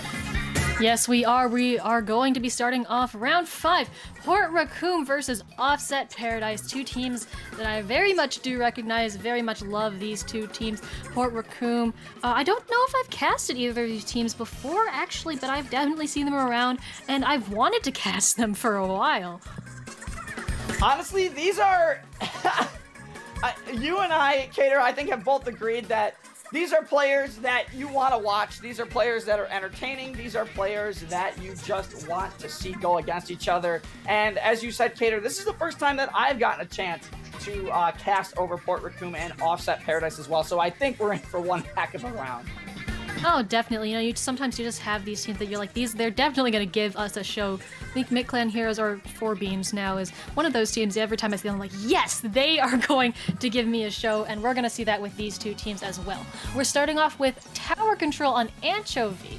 So this one of the ones that you'll see a lot, especially in counterpicks as well. You know, this is one of the ones you counterpick when you can't counterpick zones. You do comp, you're gonna learn to play this map mode. And this is one of the ones where you gotta control that plat, especially for second checkpoint. It's tower just sits there. You have to have control of the area that the tower is in. Yeah, and it looks like we're going to be getting pretty much right into it as well. So as we get started, Cater, we're going to get a good look at both the team comps here. But as you said, this is one of those staple combinations of the Splatoon 2 competitive scene. You're right. If you're not playing Splat Zone, someone's counter picking this map mode as we see the comps from both sides. And a very interesting comp from both sides. I see an undercover Brella on the side of Port Raccoon there. And that's something you really don't see often. That's an undercover Sorella Brella as well. So that means we're going to be seeing, I believe, I think is it Splat Bomb and Baller? I don't remember the kid. I don't remember the kid of the Sorella myself. No, I got a friend that's I don't know if he still is, a huge advocate for the undercover Sorella Brella, but for the life of me, I can't remember this kid. And we've got the Hydra on the side of Offset Paradise. Absolutely love seeing that come out. Such a powerful Splatling as an anchor player myself. I know that firsthand. We've got we got a 2 down on the side of Port Raccoon right now, meaning that Offset Paradise is going to be the first to take the tower. You can see that Slosher here already on that fan, taking advantage of all of the corners that they can find. Hydra's popped that armor as well. That's a custom Hydra, so we're going to get mines and armor. That's the Hydra that you'll see often in competitive. And we've got just another armor. That's double armor on the side of Offset Paradise, actually. So they're going to have a lot of that coming, especially with the spammy capabilities of the Zap. Already they're at that second checkpoint, though they're forced off by a lot of Port Raccoon firing at that tower. 2 down on either side right now. We got the Booyah Bomb coming out on the tower, so it looks like the members of Offset Paradise are going to back off from the push. That's a very nice opening push, though. Getting all the way halfway through that second checkpoint is no small feat. And it really isn't. Getting halfway through that second checkpoint, especially this early in the game with 3 minutes and 30 seconds left, it is a big opening push, and it will put your opponents under a little bit of pressure. But I really just want to talk about the comp on Offset Paradise here, because they have so much pressure. They have the range and the armor with the Hydra that can pick you off from range. They've got the N-Zap, which is going to get into your face, and then also pop armor. But then, as you mentioned, Cater, they do have the bucket, which is just so oppressive on this fan here. It's going to be a very big hill for Port Raccoon to climb, as the bucket just kind of going back right now. Funky Eevee going to maybe try and possibly take a flank route here. It might happen, but unfortunately 2 members of Offset Paradise, I can't speak, are going to go down. And it looks like Port Raccoon is going to have an opportunity to move up. And the first one to move up on the members of Port Raccoon is going to be the Sorella undercover. Unfortunately, going to get marked out now. So you're going to see the other members of Port Raccoon try and come up and support. And they should be able to hopefully clear this first checkpoint. But no, Eevee building missiles in their own side. Unfortunately, no one looking out behind them. And the Slosher comes in to stop the push before it really has a chance to begin. Oh, just the defense, the coordination coming out of Offset Paradise right there. Like you said, no one just not really looking behind you. Sometimes, like, you don't expect people to be building special on your own side, in your own territory, but that just happens. You can see that baller, I believe that is the baller from the undercover there going onto tower, and the explosion there forcing a little bit off, but still this K-Shot able to get a pick, still maintaining their position on this fan, going in, looking for another. They had that armor. And unfortunately not getting another, but these missiles too gonna push them off. Pro, they're getting a pick before getting taken down themselves. We got just a bloodbath in mid right here as the Zap trying to chase down someone on tower, and that tower slowly resetting back to mid. You can see how just like the trade-off between the turf control, and although this tower is now in control of Port Raccoon, you can still see that Offset Paradise has a very good presence on their own plat despite all of these missiles. The undercover is going to hop up here to try to dispel some of that, especially with that armor, but they do have a long way to go. Yeah, as well, missile rain comes down on the tower. Unfortunately, Port Raccoon's going to be forced to kind of back off a little bit as, of course, Funky Eevee coming in once again, trying to get a flank, and it seems to be the game plan of Offset Paradise. They have Eevee going with the bucket and just kind of get some people out, but it looks like Cammy just calling out the positions of the opposing team right now. A very good call for missiles, and that's how you can tell a very good missile player from someone who just likes to spam tons of missiles, as they use those missiles to look around, make targets, as Offset Paradise is now fully wiped. So Port Raccoon should be able to take the lead here, get through this second checkpoint, make their way to the third, but they are going to have to battle here, as we're going to be seeing a lot of special support come out from Port Raccoon here. Booyah Bomb being held, waiting to be thrown here, probably going to wait till the last second, just going to try and push the members of Offset Paradise into a spot where they might be able to get a fall-off pick. Unfortunately, not going to be able to do that there, as two members of Offset Paradise once again go down, but now the H3 on the side of Port Raccoon go down, and now Port Raccoon fully wipes Cater. Oh my goodness, like, wipes on both sides right now. That is a push all the way to 21. That is the third checkpoint right here, and with only 13 and counting seconds left in the game, this is such a high bar for Offset Paradise to clear. They have control of that tower. It is slowly coming back to mid. All four of them have their specials. They need to be really careful with this though, because they can't burn all of their specials getting back into mid at the same time and then not have anything to push. You saw that armor get activated, the missiles from the Slosher as well, so that they still have the armor from the Hydra, which is going to be really important, as well as those missiles from the K-Shot. Those have been fired off. We've got multiple specials on the side of Port Raccoon here. That GG Booyah is really what they need to watch out for, because once that Booyah gets thrown, and oh, looks like that Booyah didn't even need to be used, as just someone was able to hop on at the right moment and end overtime right there. And despite the control that Offset Paradise seemed to have throughout that game, Port Raccoon's going to be the one to take the first match. Yeah, it seemed like right at the end there, as of course Offset Paradise was trying to work their way back in the mid. You were mentioning, Cater, that it seemed like they couldn't burn their specials on Offset Paradise going in, but it seemed like Port Raccoon did not want to challenge that section in mid. They didn't want to afford any member going down, and I think it paid off in the end, because as you saw there, 3 lock-on target missiles right by the tower, forcing the members of Offset Paradise off that tower and allowing the members of Port Raccoon to kind of jump back onto the tower, being able to take game 1 over Offset Paradise. But a very good game on both sides, very even match, pushes back and forth. That's what you love to see. Oh, definitely. Just such a good game. You, like you said, you love to see it. You love to see something like that. Good control on both sides, good pushes in, and good coordination across the board. This is what two nicely matched teams going against each other looks like. We're moving on to our second match now of our set. It's going to be Clan Blitz on Mako Mart, another one of those quintessential map modes that you will find pretty much everywhere, you know? Mako Mart's pretty kind of a vanilla map, you know. A lot of people have positive or neutral opinions of it. It's a lot of fun to play on, but of course it does sometimes tend to favor those short-range rushdown weapons, or especially rollers and buckets with all of those ledges and little ramps. And we're going to be jumping right into this second match here. Yeah, you love to see it. These teams are ready to go. They have their comps ready, and they're not playing around as we get into, as you said, a map that a lot of people have a favorable or neutral opinion on, Cater. You don't really hear too many people talking about the negatives here, but immediately the big change I see on the side of Offset Paradise is they're swapping the Hydra for the Heavy, and on the big change on Port Raccoon, they're bringing out what I believe is the Sheldon's pick Tenta. Yes, that is the Tenta Camo Umbrella, so we're going to see some stamped coming out here. A big double gal on Port Raccoon as well. 96 for that armor, as well as the 52, which you'll see all the time. And right now we've got 2 down, both that 96 as well as that tent is down. The pick of the vanilla heavy actually is not something that I would necessarily expect on Clan Blitz, especially with the Stingray. You don't always see that here. I would expect a remix or a deco if he were to go here, but that is an understandable pick. Although I just really want to see how that Stingray comes into play for them. No bubbles here actually, which is, you know, I expect to see bubbles on Clan Blitz a lot, but not always, so that's understandable. But of course you've always got missiles with all 4 people not all 4 people up on both sides.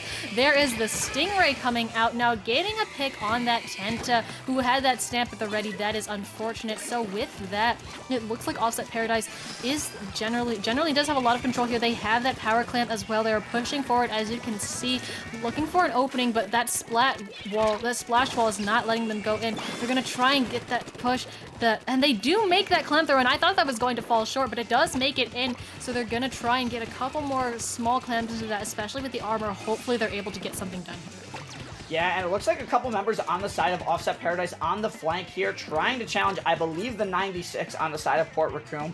Unfortunately, they don't really have any clams to come back in. They must have backed up to grab some because, as I say that, of course, they score some more. But it seems like the members of Port Raccoon are just they're looking in every direction right now. They don't really know where every member of Offset Paradise is, even with such a solid push.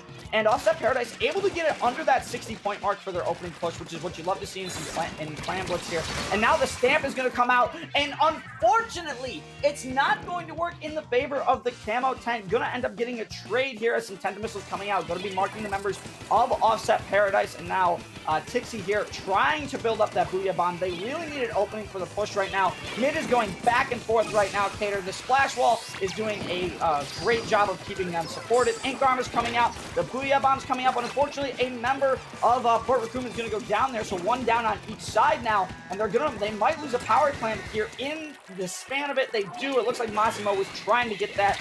It seems like right now it's just a big fight over the mid, Cater. Not really too much happening. Not really a big opening there for Port Raccoon.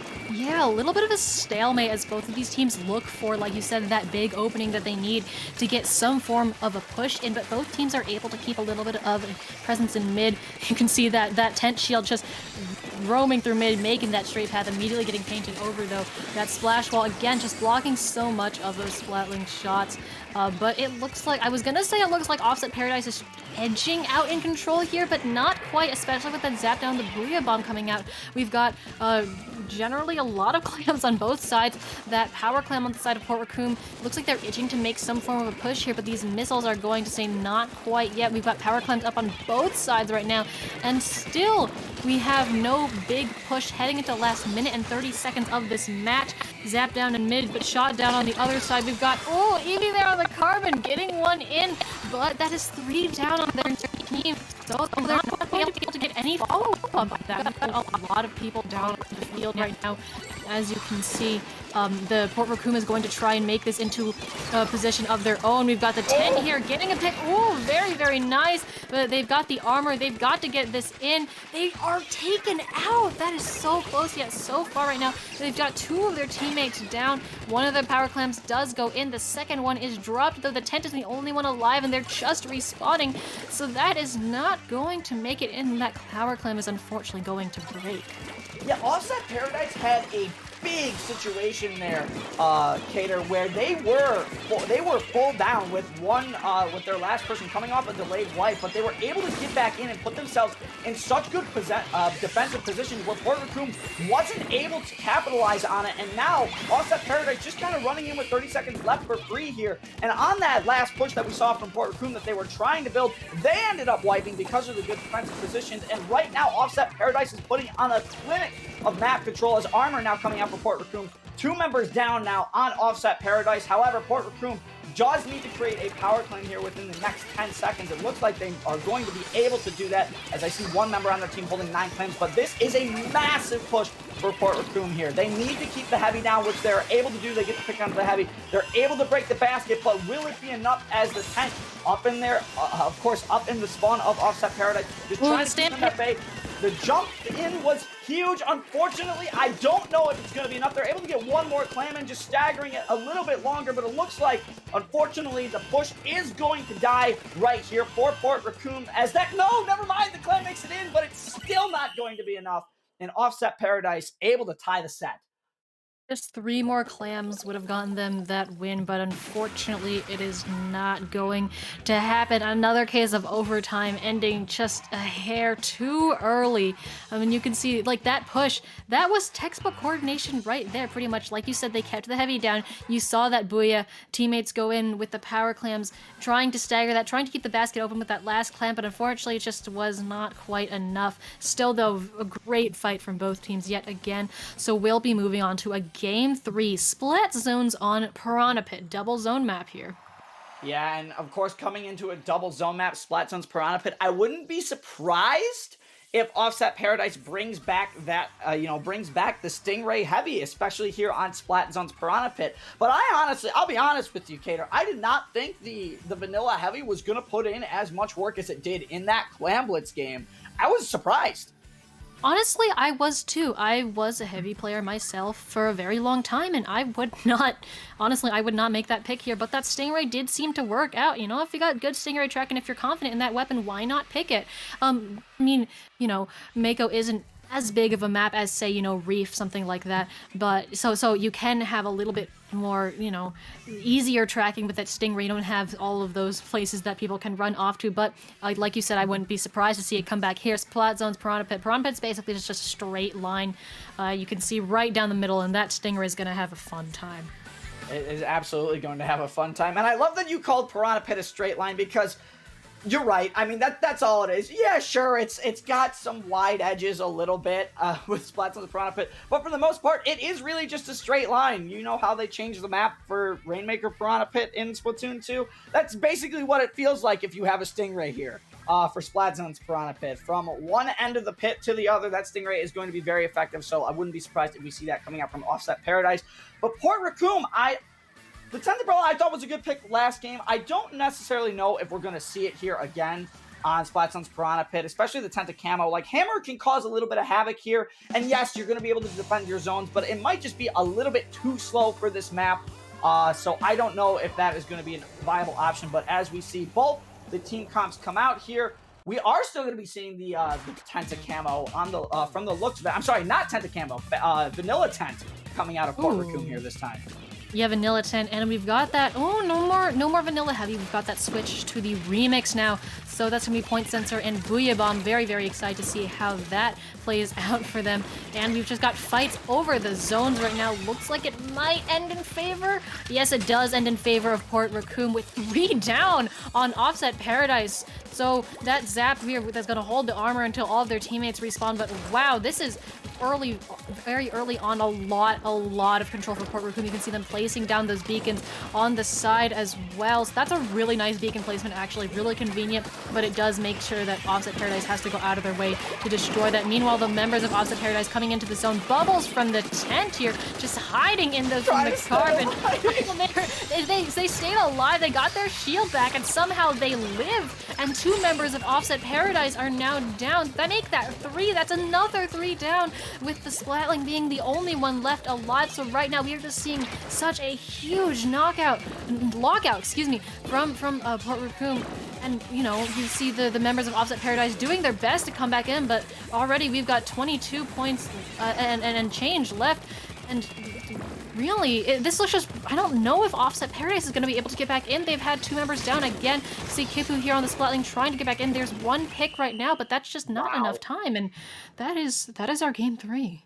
That was a very fast game 3, and honestly, the big thing on Piranha Pit is sometimes it can be, based on where your spawn is, especially on Splat Zones, it can be very hard to push back in to not only your zone, but even their zone. Most of the areas that you have to drop down into or come out of, they're very narrow. They would be considered what would be known in the military as fatal funnels, where everybody can just be drawn toward one point, and that's a dangerous game, especially if you are, again, trying to get back on the offensive. But it seemed like the members of Port Raccoon easily able to keep it locked down, and obviously a Piranha Pit lockout something you really want back if you go back and look at that footage. Yeah, it can be incredibly difficult to get back in after that lockup because, like you said, you really do not have much area to work with. You have to go all the way around the left to that other side, or you have to try and fight from the tiny little bats that you have on your spawn. So it can be super difficult. But wow, that was just an amazing set to watch. Even if that's the way that it ended, those first two games were incredible back and forth. And before we go into our break, before Top Cut, we have a couple of things that we would like to inform you guys in the audience about. First off, IPL has a Patreon. If you didn't know, now you know. So do support us, get some cool rewards, like you can get a cool Discord role, you can get credited on stream, and you can get some early access to info. So we are on Patreon at IPL Splatoon. Do please support us. Thank you very much. And not to mention that, but of course there are some other tournaments besides just SAC and Low Ink and our Super Jump tournaments here. We have a product of Aquatic Cup known as Tropical Throwdown, and Tropical Throwdown, of course, as I already mentioned, is a product of Aquatic Cup and Squids Out of Water, and it's having its first tournament on February 11th at 8 p.m. Eastern. It is a double elimination format with fully broadcast. It's a fully broadcasted tournament, I should say, and you can learn more at their Discord server, discord.io/Tropical Throwdown. It is very cool. And then finally, we have Friday Night Frenzy. So if you and your team enjoy playing in weekly sets and you're between Div 4 and 8 and you're looking to play teams that are similar to your skill level, Friday Night Frenzy might be for you. The third season is going to be starting up in early March, and it's now accepting applications for teams to participate in an 8-week-long round-robin series. Every Friday, participants will play in a Play All 3 set, and all of your matches will be streamed and commentated, so be sure to join the Discord server, and their Twitter is FNF_SPL. Applications will be open until February 18th. As somebody who has casted for them, it's a really cool format and provides really nice opportunities for low-level tournaments, to low-level teams, kind of like Low Ink, but, on a weekly basis almost. So do sign up if you're interested. With that, we are going to be heading into just a short break before we go into Top Cut. So do stay tuned. We'll be right back.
Hello, everybody, and welcome back. We present to you SAC's Top Cut. If you are just joining us, I'm Cater, and I'm joined here today by J-Man.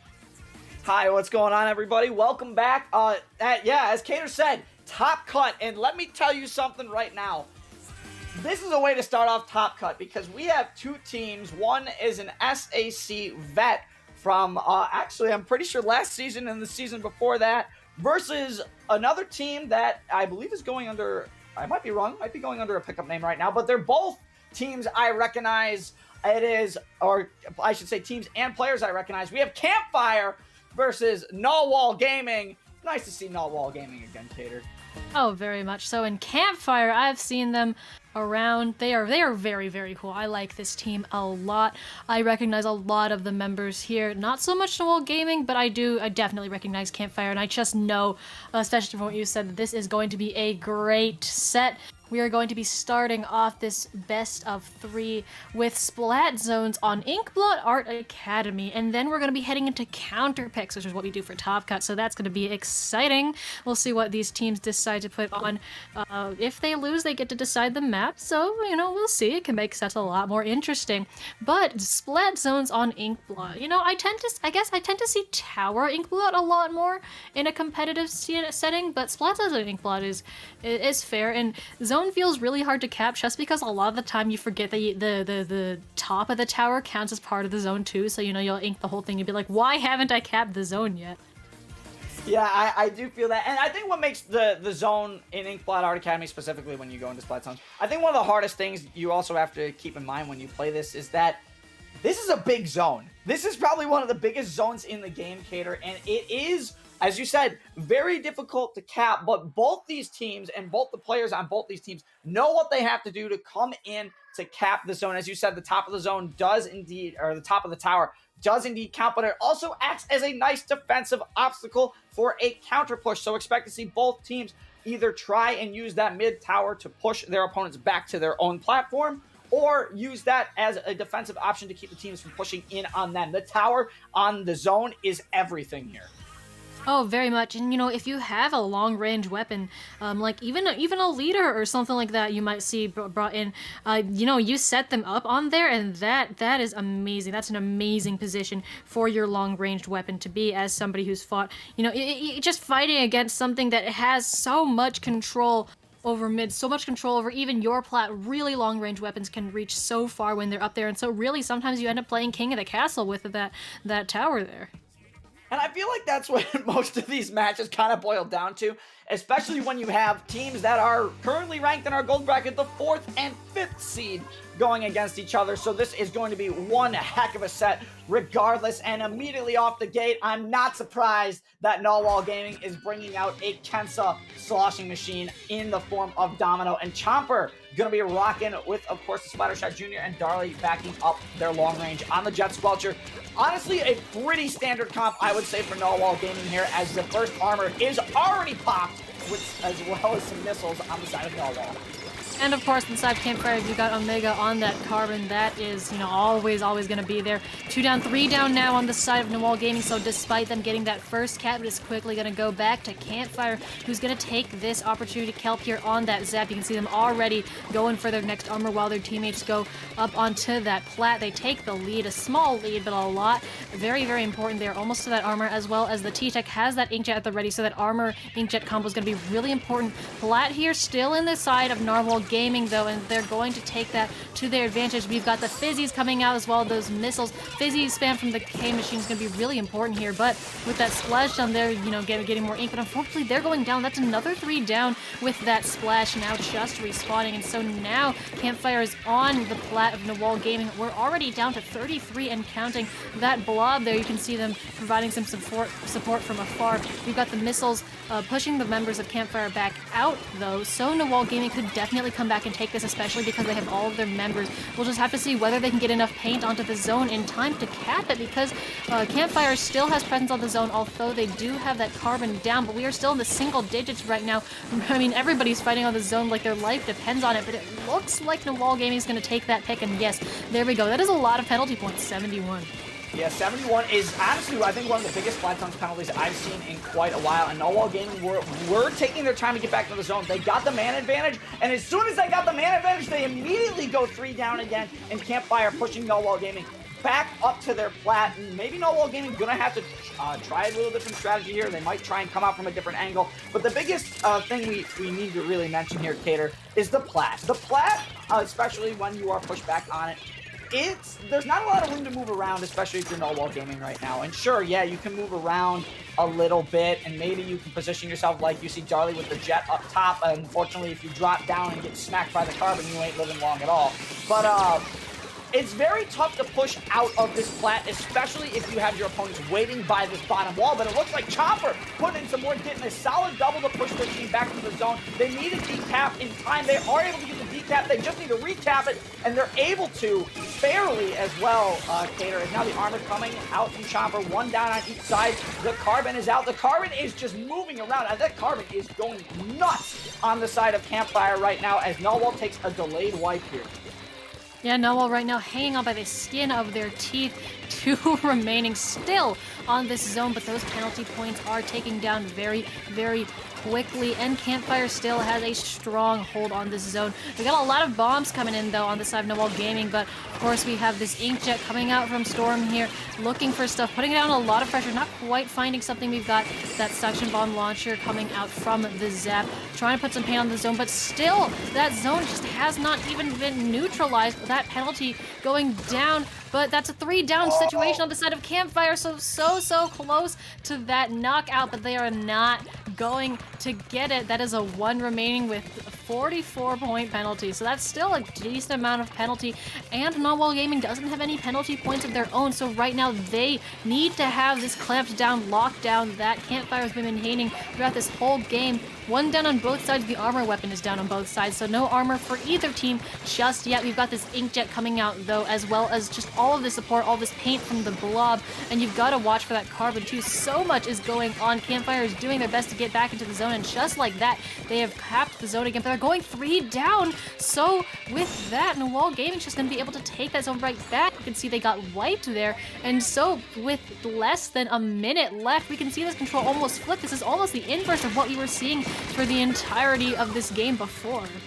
Yeah, and Omega getting a very nice pick there, able to take down the armor on Nawal Gaming, but as you said, Tater, Nawal Gaming does not want to give this matchup without a fight. Now 2 down, of course, on the side of Campfire there. They're going to be on their delayed spawns right now. But Nawal Gaming now finally able to kill their penalty here under 25 seconds left on the clock. Unfortunately, Termino, I believe Domino gets taken out by the Inkjet there.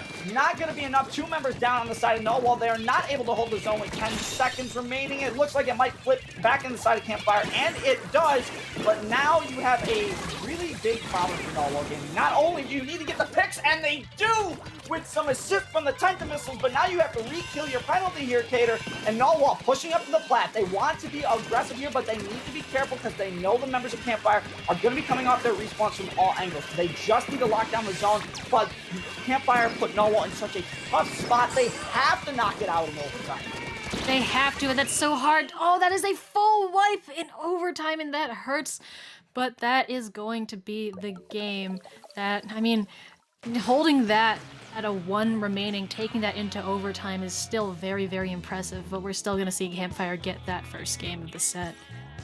Yeah, and honestly, on both sides, yeah, sure, the KDs don't really tell the whole story, but, you know, Nawal, they put on a solid defense for a little bit there, but again, I think Nawal was just going down a little bit too much. There was too much pressure, I think, on their plat in the early game, and they just weren't set up in the right positions they want to do to push out, and the members of Campfire knew this. They were set up in super solid defensive positions with the right weapons behind the right walls, just right off that plat, making it very difficult for Nawal to push in there. But of course, as per counterpick rules, Cater, Nawal gets to determine the next map mode combination, so we'll have to see what they pick.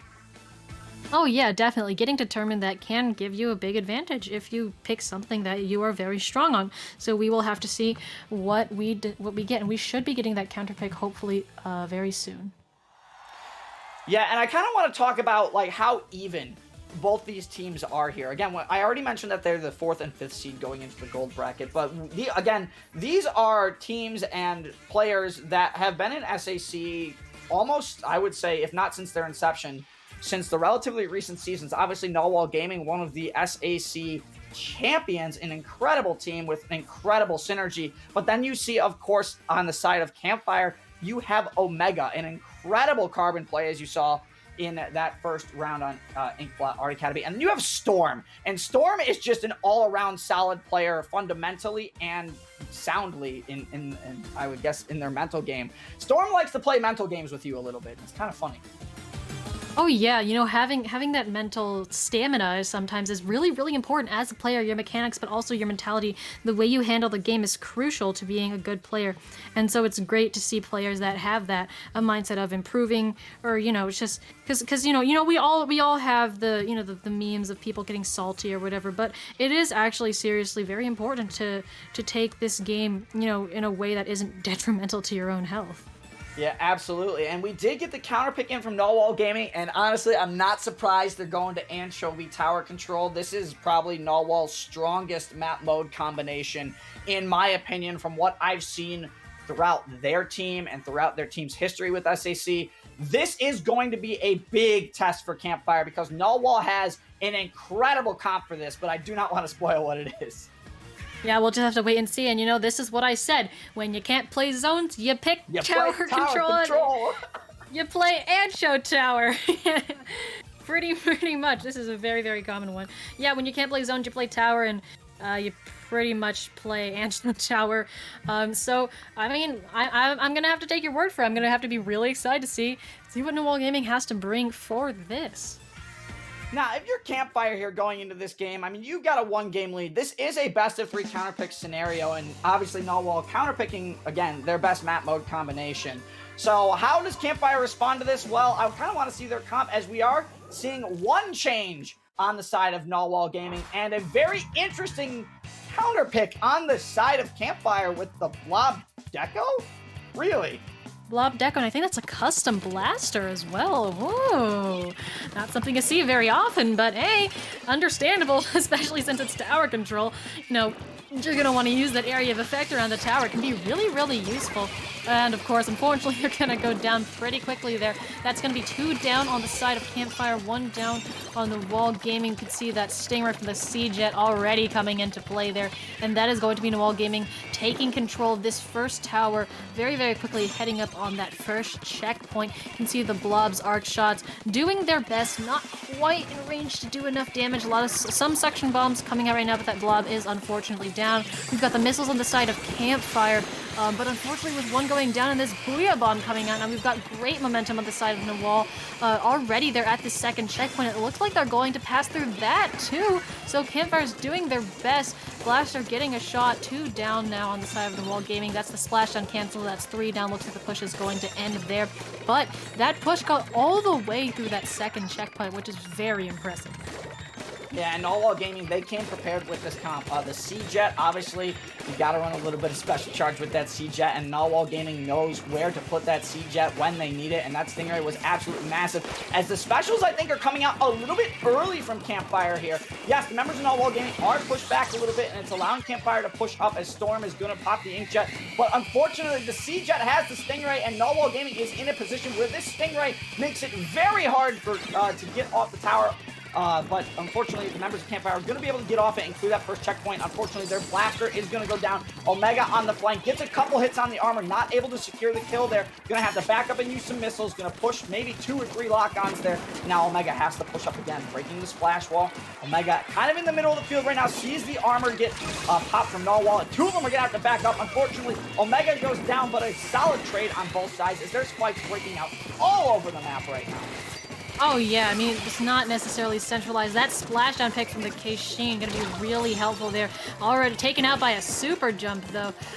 And so we have 2 down the side of Nawal Gaming, 1 down but just respawned on the side of Campfire. So Campfire looks like they're gonna take control of the tower here. They have control of mid. They got that nice pick on the Sea-Jet, so they don't have to worry about Stingray for a little bit while they're making this push, which is gonna be really, really important. We've got the missiles coming out from Omega. They're past the location of that first checkpoint, gonna start heading up on that second. They They have really good control of plat right now, but they're going to need to keep that all the way through the second checkpoint, which can be really difficult, especially with that Booyah Bomb coming out and all of the members coming back. That's 2 down. Cjet's down, so no more Stingray that they have to worry about, but that's 3 down, all except the Blob on the side of Campfire. So it looks like that push is going to be done, and that is unfortunate. I thought that had a lot of good possible momentum behind it. The K-Machine's going to go for this flank on the right side, not the entirely long right flank using everything. Oh, no.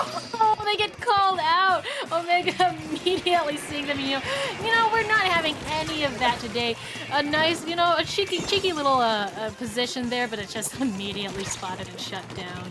Yeah, Omega doesn't like it when you come up on the right side. Omega will make sure you pay for that instantly by going up their left. But what I really like about the last push from Campfire is they had solid momentum going into that. Solid mechanics, their specials were coming in. What I thought was a little early, but they managed to get some very solid picks. A nice splashdown comes out here from Domino. Unfortunately, going to be going down to Kelp Foam. Kelp Foam's in a little bit of trouble. Manages to get a second pick there. But getting back to my point a little bit, Cater, Campfire had a very solid push. Unfortunately, I just think one member of Campfire overextended a little bit too much into the pit, and that's what cost them their last push. I don't think they're going to make that same mistake again, as Ink Armor's at the ready. You're going to see Bones pop this maybe in a couple seconds here. They just want to get that tower a little closer before they do anything, as the 52 gal goes down. But the Stingray is ready, and Armor is also ready on the side of Nawal Gaming, so expect to see this in a counter. Ooh, that jump out narrowly missing dying right there, but we've got, here is the Stingray, here's what we were talking about, but the Blob doing their best to stay on. They popped that bomb launcher, so that Stingray's not going to get any picks, and that right there is going to be lead. So they managed to ride out that Stingray, 2 down though, but we've got a lead of just about 5 points right here. That's a full wipe on the side of Campfire. They put everything they had into that push, and with 20 seconds left right now, we've got Nawal Gaming in that overtime position.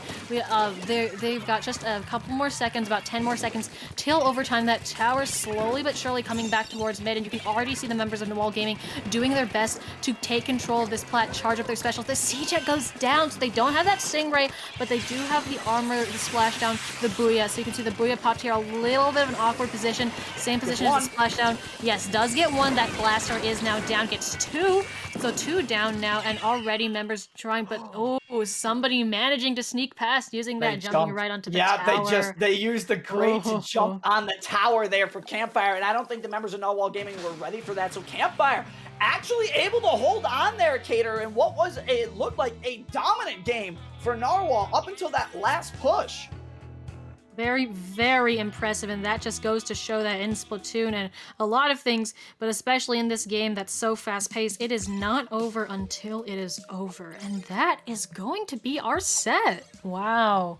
A very good set, to say the least, to start off Top Cut. Absolutely incredible, but unfortunately, today, Nawal Gaming are going to be going home a little bit earlier than I'm sure they wanted, and Campfire will be moving on. But a great set between these two teams, literally taking both games into a little bit of overtime. You'll love to see it. Oh, definitely. With that, actually, that is going to do it for the two of us. We'll be handing the mic over to Skepa Dillians and Popgun, who are both amazing commentators. They are absolutely stellar, so please do stick around for that right before we head out. J-Man, where can the wonderful people in the audience find you on the internet? They can pretty much find me anywhere on the internet. All you need to use is the @CAJman777. That is on Twitter, YouTube, Twitch, pretty much anywhere, and you can find me there pretty easily. And I guess the same could be said for you, Cater. I mean, where can the lovely people find you at today? You can find me on Twitter at Cater_, where I talk a lot about the things that I commentate, and I post art sometimes. I do commissions. So yeah, with that does it for us. We'll be right back at you with the second round of Top Cut in just a couple of minutes. So stick around for that. Stay fresh, everybody. See ya.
Hello, friends, and welcome back to SAC Qualifier number 2 in season number 4. I am Popgun, joined by the Skepidillions. We're bringing you semifinals of Gold Brackets. Tempest, Duck, Woohoo, who I guess we can just get away with calling these guys Tempest, taking on just lovely names to have on stream here. Yeah, absolutely. I think we will be sticking with Tempest or Duck or whatever gets you going. We do see Red Shell and Henry and Drift T. I do recognize all of those players, and I also recognize from last SAC just a couple of weeks ago. So this should be a very, very exciting set. Do you recognize anything about these teams in particular, Popgun? Everyone should recognize something about Tempest. They won the last tournament. So it's definitely a team that should be on everybody's radar going forward. I don't think actually played in the last one. I scanned over the participants for the last one. I feel like they signed up but didn't actually play or something like that. So this is their first time playing in this season as well. But obviously a strong team in their own right. There is a team called Hmmm that was Div 1 in Ludi. I don't know if this is the same exact roster or not. It might be. I see Banana there. That's one player that I recognize was on that Ludi roster. So a couple of Div 1 teams here facing off in the semifinals. Obviously, Tempest won the last one. It wasn't easy. 4 Beans took him to a game 7 in grand finals there. This time a little bit different, though. They're in efforts to shorten this tournament. Best of 3 is the semifinal instead of a best of 5. So no room to kind of mess around right now. You need to win this first game to get control of the counterpick in game 3 if you want to find a way to make it into grand finals. Game 1 is going to be Splat Zone's Anchovy Games. Best of 3 is indeed much higher stakes, and we will be starting off right now. 0 room for error. Whoever takes this game does have an advantage in the long run, because then it's their opponent's counterpick, and then if they lose that match, then their third counterpick is theirs. So this first match is very, very, very important. We do see Red Shell coming out with that signature brush, and it looks like Eclipse with the CDS. Very interesting picks there. VDS. Well, yeah, these are weapons these players are known for. And one player immediately going down, I believe that's Henry on the side of Hmmm with... actually, no, that is... I think the colors are a little wrong here. The Tempest is the yellow team. Banana here representing Team Hmmm on the purple. Able to get control of zone early. The first team to be in control of the zone, and they are pushing up rather aggressively, but Red Shell is offering a tangible defense there. Getting control of left hand and that spicy brush v brush 1v1 for just the moment. Tempest tries to break their way back into the zone. They do have their Inkjet ready, and that Inkjet comes out as they get a pick on the Soda Slusher, then the enemy brush as well. It is now Tempest in control of the zone, and they are positioning themselves here for a lockout. I didn't realize there was an Octobrush on the other side as well. Double Kinsa Octobrush. Red Shell's Octobrush a little bit different, though. Well known for that. Already 6KA. But yeah, the Kinsa Octobrush mirror comp. I guess that makes sense. I just now realized that's Pez Pop over there. formerly of Pure Divinity, representing that side as well. So I guess it makes sense both players are using that weapon, but this is a very rare mirror comp or mirror matchup of Octobrushes you're probably not going to see too in many other places. Yeah, and hopefully we'll be seeing it further in the set because Tempest is getting down to 29 remaining. Having 4 specials online, and those specials are coming on flying. We have the missiles and the armor as they try near on Cross Street. They have gotten picked up on the red shoulder and is barreling towards the zone, using that for a cap. Tempest does have 3 specials online too. Those are popped, and it looks like Tempest is going to very quickly recap that zone, getting 2 down on the side. But that is a significant amount of penalty points in order for them to be able to clear. Has plenty of time in order to break in. They are just trying to get control of their street right now. That way they have room to work. But a good flank or a couple of picks would enable them to get back into the zone. Yeah, a good opportunity right there for whom, you know, they weren't trying to establish complete control mid. They were just trying to keep the game going a little bit longer and avoid getting KO'd right there. So good job of them going in, able to cap the zone, realizing they just want to live to fight another day. But that day is starting to kind of come to an end right here. All the penalty points mostly gone for Tempest. Eclipse firing missiles right here, trying to make something happen, but 3 other players going down. Who else but Red Shell up in your flat? That should do it, unless Miner can make a hero play right here. And it looks like they are chasing off the last junior player. Bomb rushing, burst bomb rushing in zone. Somehow Hmmm keeps this game going a little bit longer. Yeah, and now look how aggressive they are being. They are now trying to mirror what Tempest was just doing just a moment ago in terms of taking control of Street and then locking them out. It is 3v3 situation with that Nautilus now having their Inkjet armor combo ready to go. Penalty points about to be cleared from but they are 1 member down as that Inkjet is pushing up, applying a significant amount of pressure, going to get a very nice pick on Eclipse there as Tempest regains control of the zone. It's very, very scrappy here in the mid game as 2 members are down on the side of 2v2 as the Henry is the only member left. Yeah, so far Tempest is doing a better job of breaking out of the lockout situations. You see they're waiting to get the specials, combining the missile, the armor with the Inkjet to get the nice flats that they need. But once again, all these penalty points starting to go down here. But still, Hmmm is just finding ways to keep this game going. They're not holding on the zone anywhere long enough to do some serious damage other than the opening push that they had, and that's going to be a wipe. But 1 minute left to go, about 35 penalty points left here. But again, the question is going to be, yeah, first you got to stop the zone just to get back into your favor, but how is Hmmm going to hold on long enough to get lead?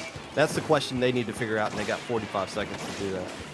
Yeah, they can clearly break back in. They are very, very capable of that. 3v3 as at least neutralizes the zone here, but the Zap is the only one up. Henry going to get the splats necessary to clean up that situation as they and Drifty do push forward extremely aggressively, dancing through court, getting the pick on the BDS there. We do see Miner trying to just get some paint down. 2v2 with 15 seconds left. Quite possibly, this looks like this could be Tempest KO here. Yeah, the junior having to go back to the zone, and it looks like Pespot's hammer will be enough to cap it. But again, how you got to hold on to it for a long chunk of time, and that's just been the issue. The 1v1s, yeah, that's a wipe. That's going to be your game. If you look at the KAs at the top here, Tempest just turned that into an absolute bloodbath. I mean, it just came down to 1v1 fights. And it's so hard when your roster is so stacked like Tempest is. It's a kind of a pick your poison kind of situation right here. Do you want to get splatted by Henry, Drift T, or get smacked around by a Red Shell Brush? And oh, by the way, the junior is starting to pop off as well. I'm assuming a lot of those are assists, which you like to see out of your junior player. But it's just, I mean, that's just 1v1s just going into the favor of Tempest, and that's why Hmmm was having such difficulty. I mean, again, they could cap zone all they wanted, but they're never going to get into a serious lockout situation just because the fights are being won by Tempest right there. Yeah, they were able to break back in, which is something that you do like to see. Having that confidence, knowing where you need to apply pressure and when to at least stall objective. But it is their counter pick, so it's going to be more comfortable on their home territory. They're opting for Rainmaker Manta Maria, Popgun.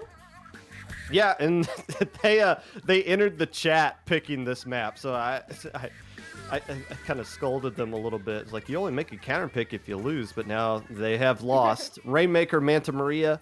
I guess we'll see why they wanted to go with this one specifically. Maybe they got... I don't know. I don't know these players well enough on the side of Hmmm as opposed to Tempest as to what they're going to do specifically with Rainmaker that makes them feel like this is their best possible map and mode. Because that's what you got to go with here. You have to win this game. So this is your best map mode in general.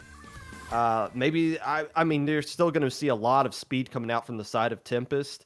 I don't expect Tempest to change their comp too much. Maybe something crazy like a Octobrush Nouveau with beacons or something. That is still the Octobrush. I don't know which one. Pezpops took coming back out with the...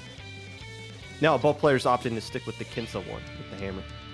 Yeah, well, the aggression that really had in terms of just going for it in that last match, I do think Rainmaker Manta is a map mode in which they could really benefit from that style. So maybe they've been popping off with it this morning, and that's what they're trying to go for. It was Hmmm's pop here, so they were the first to get to objective in terms of getting that pick on the splash. Hmmm getting 2 members down on the side of Tempest as they push their way into the street, but they are going to be temporarily stalled by that Nautilus. Getting it down to 30 remaining in an opening gambit is nothing to sneeze at. That's a good push. I mean, that's, you know, when you're the team that lost that last game in the fashion that you didn't get KO'd, but you basically got manhandled the entire 5 minutes. To come out and get that huge lead early in the first minute it does a lot for you mentally. Now the question is, you got a lot of specials built up from Tempest. You got a lot of map control acquired by Tempest. How are you going to defend right here? And we are going to find that out as we see Tempest pushing up into the street. They do get picked on the shot, but that hammer is going to be come out and then very quickly shut down by Driftkey. That Slasher player is the only one up, and that is a wipe on the side of Hmmm as they take this Rainmaker for the quickest path possible, and that is through the left side, using that ramp to drop into pit and very quickly taking lead here, getting it down to 14 remaining before 2 go down, and they're going to have to stall, provide jumps, or just simply, that's a wipe on the side of Tempest. So it is now Hmmm's time to push up and try to get their specials as quickly as possible and turf control before Tempest respawns. I like the route that Inri took with the Rainmaker right there, opting to go towards their own left and then shifting back towards the right once they got everybody committed to defending the left side of the map right there. Nice little adjustment, getting a very serious lead right here. Obviously, Hmmm trying to respond, 3 players going down. The Soda Slosher being the last one left alive as Hmmm's just kind of forced to back up. Still 3 minutes left to go here. And, you know, maybe, you know, you want to be the team with the lead. But if this is the map that you picked and you feel the most comfortable here, maybe being forced to be more aggressive and not have to worry about holding on to a lead can help kind of propel them to a victory here, considering you still got half the game to work with. 2.5 minutes is indeed a lot of time in Splatoon. We do see Tempest trying to position themselves for a flank to shut down Hmmm as they are coming out of their own spawn. They are providing jumps. Red Shell popping that hammer, but we're going to be shut down by Banana, who's barreling towards mid to get paint down. The Nautilus there in a little bit of a vulnerable position is going to be shut down in a 2v1. It is now Hmmm's time to push this forward. They do have 2 members down, 1 coming out of spawn at the moment. Banana opting for a very simpler path that we did see Enri take earlier with the Rainmaker, just sitting on top of Snipe, waiting for their teammates to get the pick that they need to push forward. Their shot does go down though, and that Inkjet and armor are coming out from Tempest, so that's going to be what they need in order to get the splat on the Rainmaker. Pezpop does have their armor, does throw it, but doesn't get the pick on the Jet. You know, they were just kind of waiting for somebody to pop off and make a play right there, as Banana was just kind of stalling the Rainmaker. It's in a, you know, a decent spot. Again, they can kind of take that similar route if they can get everybody on Tempest to commit to defending the left side and then cut across the street, or the or that little like cut area up top there. But now the Rainmaker's going to reset. Now this is where it's starting to get a little bit stressful, because you're not really getting any value out of your pushes. You got an opportunity right here, 2 players down on the side of Tempest, and looks like they're just going to go in right there. Driftkey being one of the few players left alive trying to defend. Banana's going to drop right here, doesn't get too much far forward, and now I don't think they have the man advantage to keep it up unless Pezpop is sharking somewhere really sneaky. No, Inri sniffs it out. About 50 seconds left.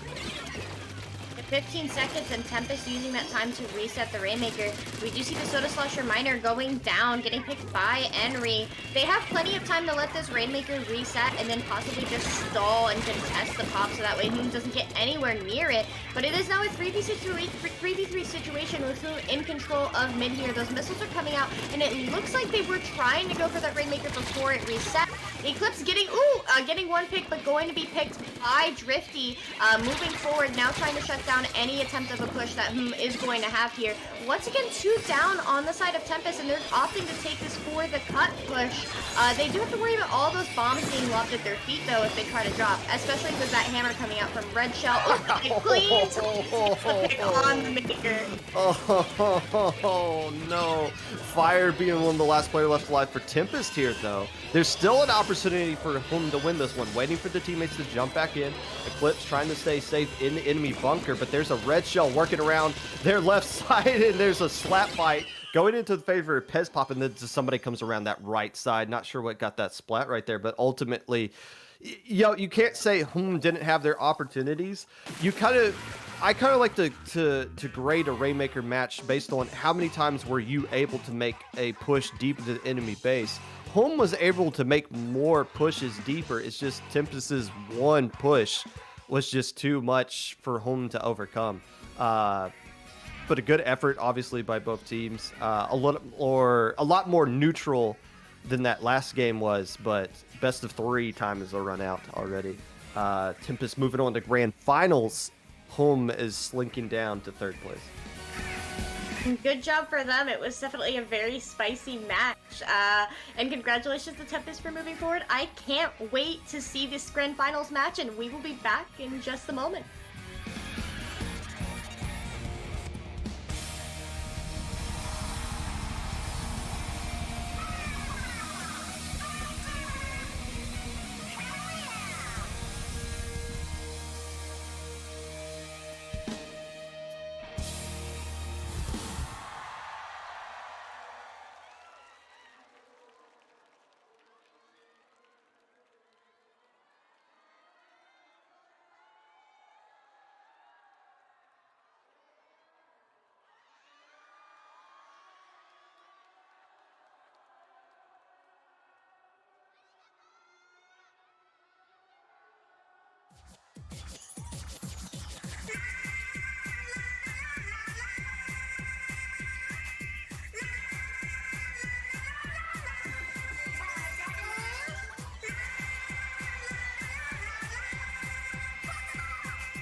Hello, everyone. Welcome back to SAC. We are here for a very spicy grand finals match between Raccoon Soup and the team that we just saw on stream, Tempest.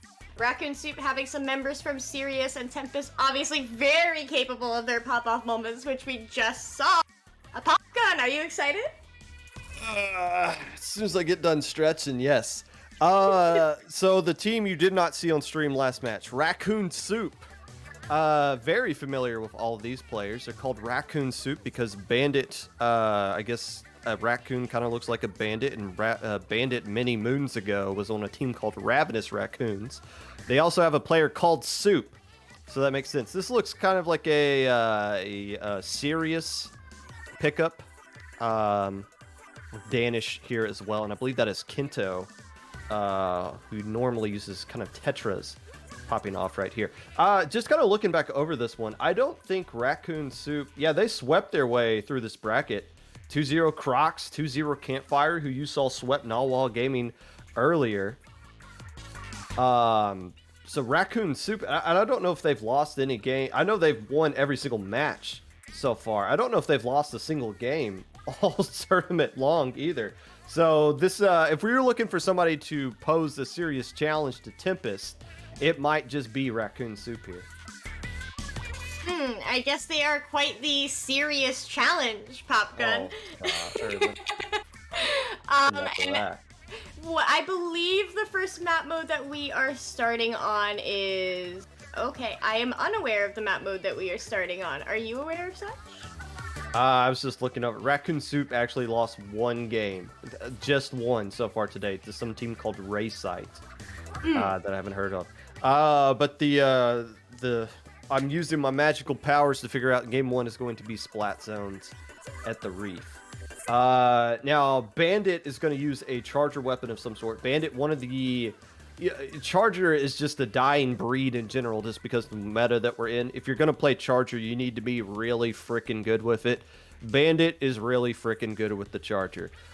This isn't a traditional Charger map, so to speak, so I don't know if they're still going to stick with it or not. They might.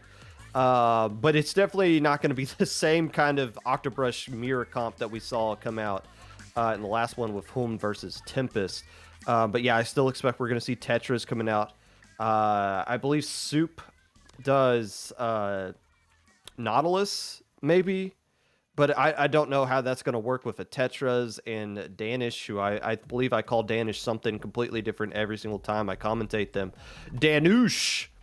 I believe uses K-Gal as well. So I'm not, at some point you need to have somebody who paints there. So we're going to have to wait and see when Raccoon Soup kind of spawns up what their comp is going to be specifically. I am seeing on Sendo that Danish does play a Sploosh in the 85 and K shot as well. So in terms of having your painter, in terms of who we expect to flex to a painter, I would expect that person to be Danish. Danush, we will find out. And our comps will be revealed to us in just a moment. So all of our mysteries will be solved. All of the mysteries of the world going to be solved right in this set right here. Drift T going with the Squeezer. That is Bandit. Okay, coming off of the Charger instead. Let's just do Missile Spam. That's going to be your paint right there. And Danish going with the Inzap there. So Kinto in the Soup can stick with the Tetras and Nautilus. Still kind of a bit of an obscure comp, but you can't really say the other team's comp isn't just as bizarre with this Octobrush, even though Red Shell's going in instantly. Oh, he barely avoided getting the block. Yeah, extraordinary opening pop-off moment from Red Shell, but he is going to be picked by Nautilus in the second exchange as Soup positions himself in, choke topping that Inkjet to clear out Bridge here. One member down being the Junior on the side of Tempest. Ooh, but make that 3 down on the side of Raccoon Soup as Red Shell is once again in control of their street. This is Tempest zone, and they are very clearly showing one dominant opening push. Drift T is a very strong player on that Squeezer. I remember fighting Drift T back when they were on Luau, and they were just a problem with that Squeezer weapon right there. This is Kinto, I believe. Oh my gosh. Whatever. Yes, Kinto with the tint, with the splashdown Tetras right there. trying to get control of bridge. Ultimately, I think a little bit too much armor there on Drifty as they were able to get the splat, but right now, it's all Tempest so far. Yeah, Tempest well positioned here for a lockout. They just need to get control of Car and shut down Soup there on that Nautilus. 2 members down on the side of Tempest means that they have to maintain control of that bridge. They don't want to give up too much ground here as Raccoon Soup does push in. Ooh, very nice pick with that Inkjet. Make that a very spicy double. Will they get the triple? No, they are going to be picked down by that Squeezer. Like you said, Drifty, a force to be reckoned with. As Raccoon Soup is now pushing up into their Street and Car, they have to find themselves not to be in the same lockout situation that they were forcing on Raccoon Soup just a moment ago. They do have 3 specials online, so it looks like it'll be Tempest breaking in at any moment, but unfortunately their brush is down as those bubbles come out, and they are not going to be able to cap that zone in that exchange. That is the, I think that's the first splat that Bandit has gotten with that V-Jet. But again, they're not trying to look at the splats, they're just trying to fire off as many missiles as possible to discombobulate the enemy team. It's starting to work right now. 2 players instantly going down from Tempest, and all of a sudden, Raccoon Soup is just a junior alive that can do any damage to the zone. They're wisely going to back off there, hold on to the armor, wait for the Tempest teammates to spawn back in. But this is starting to look like Raccoon Soup can pull off yet another win and keep their winning streak going right now. Now you see Tempest starting to dogpile into the zone, but 2 players instantly get punished for it. Making Fire going down as well. That K-Gal's not going to be enough. Game 1's going to Raccoon Soup. And what a turnaround from them there. Tempest really dominant in the first two minutes of the game, but Raccoon Soup, once they were able to figure out how Tempest was going to approach and how aggressive they were going to be, they really took advantage of everything that Tempest was throwing at them in order to be able to turn the game around and hold that zone. And it was very fascinating to see how Tempest was in control of Car and Street and their court area, and Raccoon Soup then went and did the exact same thing, only did it better and was able to turn the game around. Yeah, I think the changing point right there was the Inkjet that Soup busted out, able to get 2 splats with it, and that was, I think that was the first time that Raccoon Soup was able to kind of get themselves in a situation to where they had the man advantage. For the mass majority of that opening, Tempest had the man advantage. You saw Red Shell coming out, getting the triple, forcing that last player to retreat, and then that just kind of trickled in from that point forward. But once that Inkjet got popped and got those 2 doubles without a trade, then it was just Raccoon Soup keeping control of the man advantage, and I don't think they really turned it over ever since then. Now, oh gosh, here we go. So this is the counter pick coming out from Tempest, and they have committed the ultimate sin. They have picked Black Belly splat zones.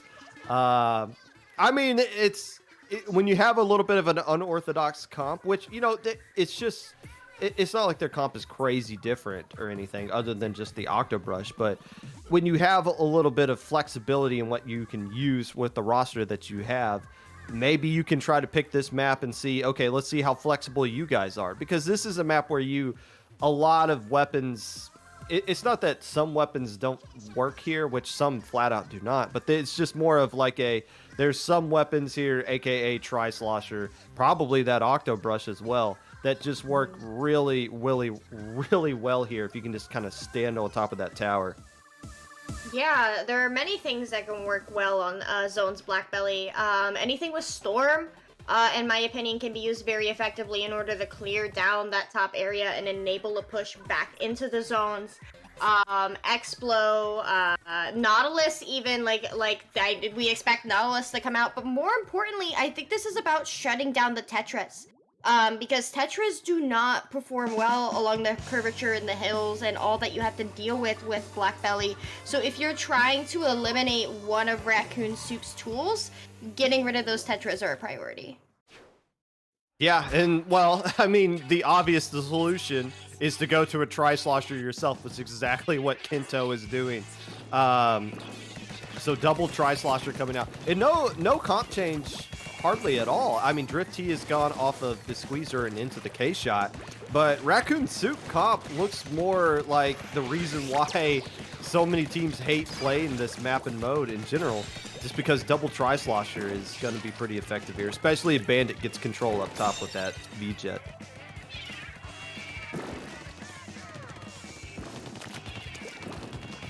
And we're seeing in restart to work around this right side right here. Raccoon Soup getting the opening control of the map. And, you know, any kind of two-zone map, I'm just trying to think. It's been a while since I've commentated this map, but any kind of two-zone map, it's hard to get serious points on it unless you can just kind of lock out the enemy team. Right now, Inri's... Go ahead.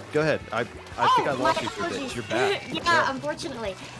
Okay, we do see that Raccoon Soup is currently in control, getting 3 down on the side of Tempest and very quickly clearing down those penalty points. They have the first of their armors ready to go, but they also have their missiles. Danush very well positioned here to shut down whoever's trying to go in for a flank, and there it is, anticipating that flank, and now having to work their way up to it. Ink armor and Tenta missiles coming out from Raccoon Soup, but it looks like Tempest is very quickly regaining control of the zone as they do get 2 picks, and it is very, very scrappy. 3 down, make that 4 really, because the try is coming out of spawn and trying to camp that jump as well. Tempest is now in control, so it's just a matter of how do they keep Raccoon Soup out of their hair. I wanted to point out, how does Tempest have 100 points remaining plus 1 penalty point? Why, they got punished for capping the zone. That makes no sense to me. But still, they got control of zone for real now.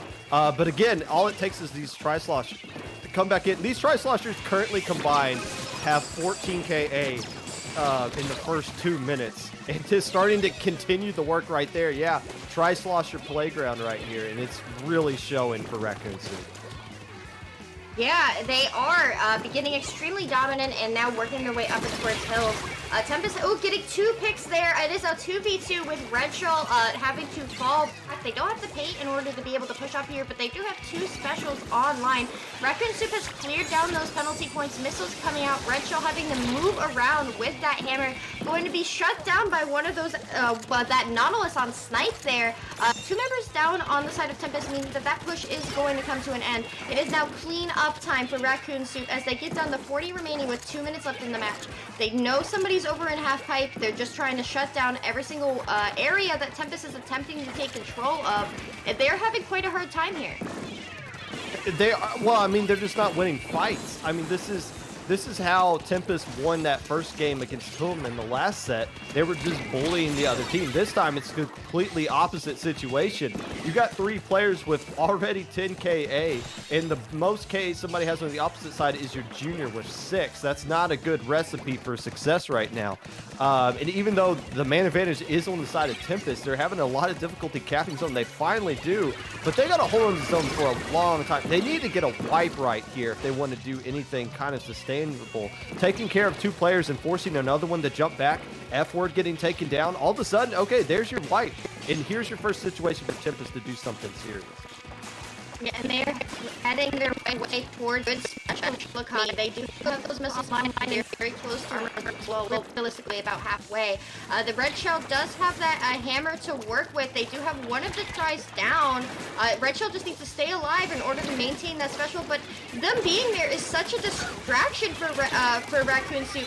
Getting a pick on that Inkjet, which means that they lost 1 special in that exchange, and a cheeky trade there, basically between as Danush pushes up, now trying to get some paint down on the zone, doing so over the walls of Snipe in a very defendable position.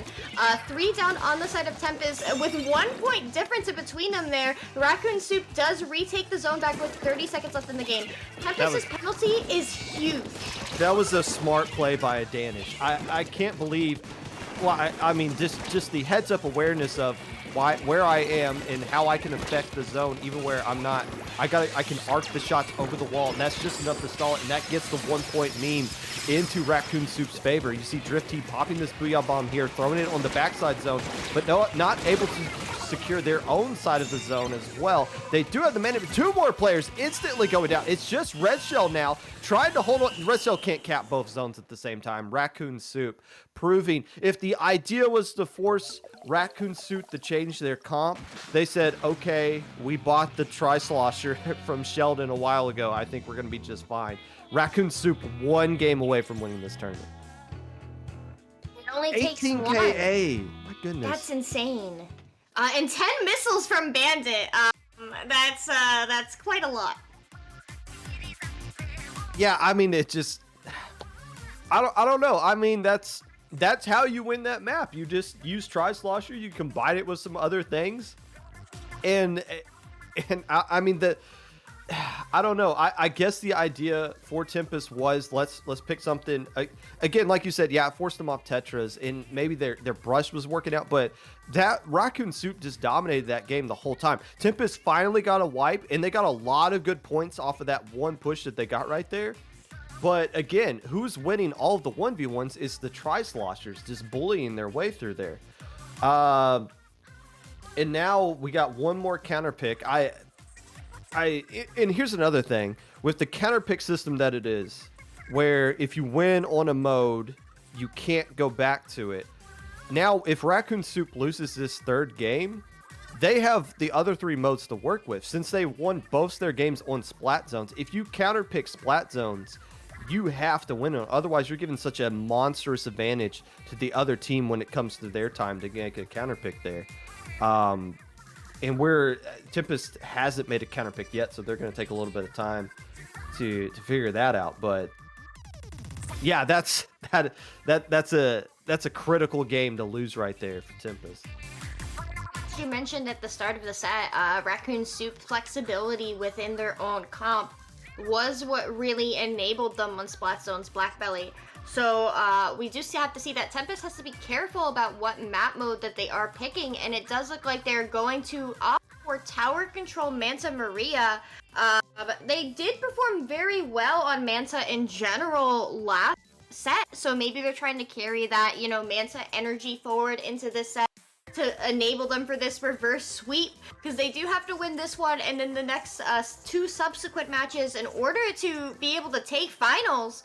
But that's a lot of pressure on one counter pick, especially when you can very clearly see that Raccoon Soup is flexible in what they play and how they choose to approach various challenges. Well, I think they were flexible again because it was Black Belly Skate Park. It requires you to be flexible, but what in my opinion doesn't make it such a good map is because the only flex you go to is just Tri-Slosher. So that's okay if everyone just using Tri-Slosher, what makes it so special.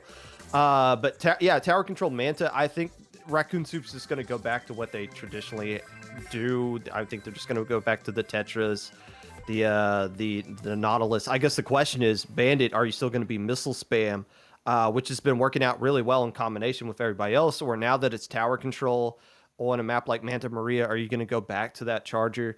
I mean, but I don't see a whole lot of flexibility coming out of the side of Raccoon Soup this time around. I think the map demanded them to be flexible, but I think they're going to do their traditional stuff here.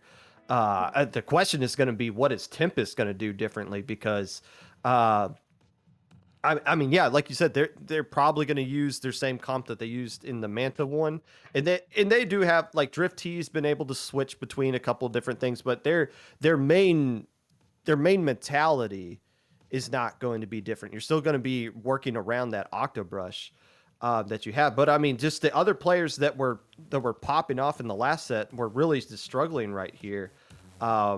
You want to win this one, and you want to get a lot of splats too, just to kind of mentally get your team ready for the next couple of games. If you're Tempest and you want to find a way to win this one, and that's a lot of pressure on anybody's back in order to be able to win this one, and then knowing that you are putting the counter pick in Raccoon Soup's lap, and they are inherently going to have the advantage moving forward. But of course, you have to focus on the match that's right in front of you right now.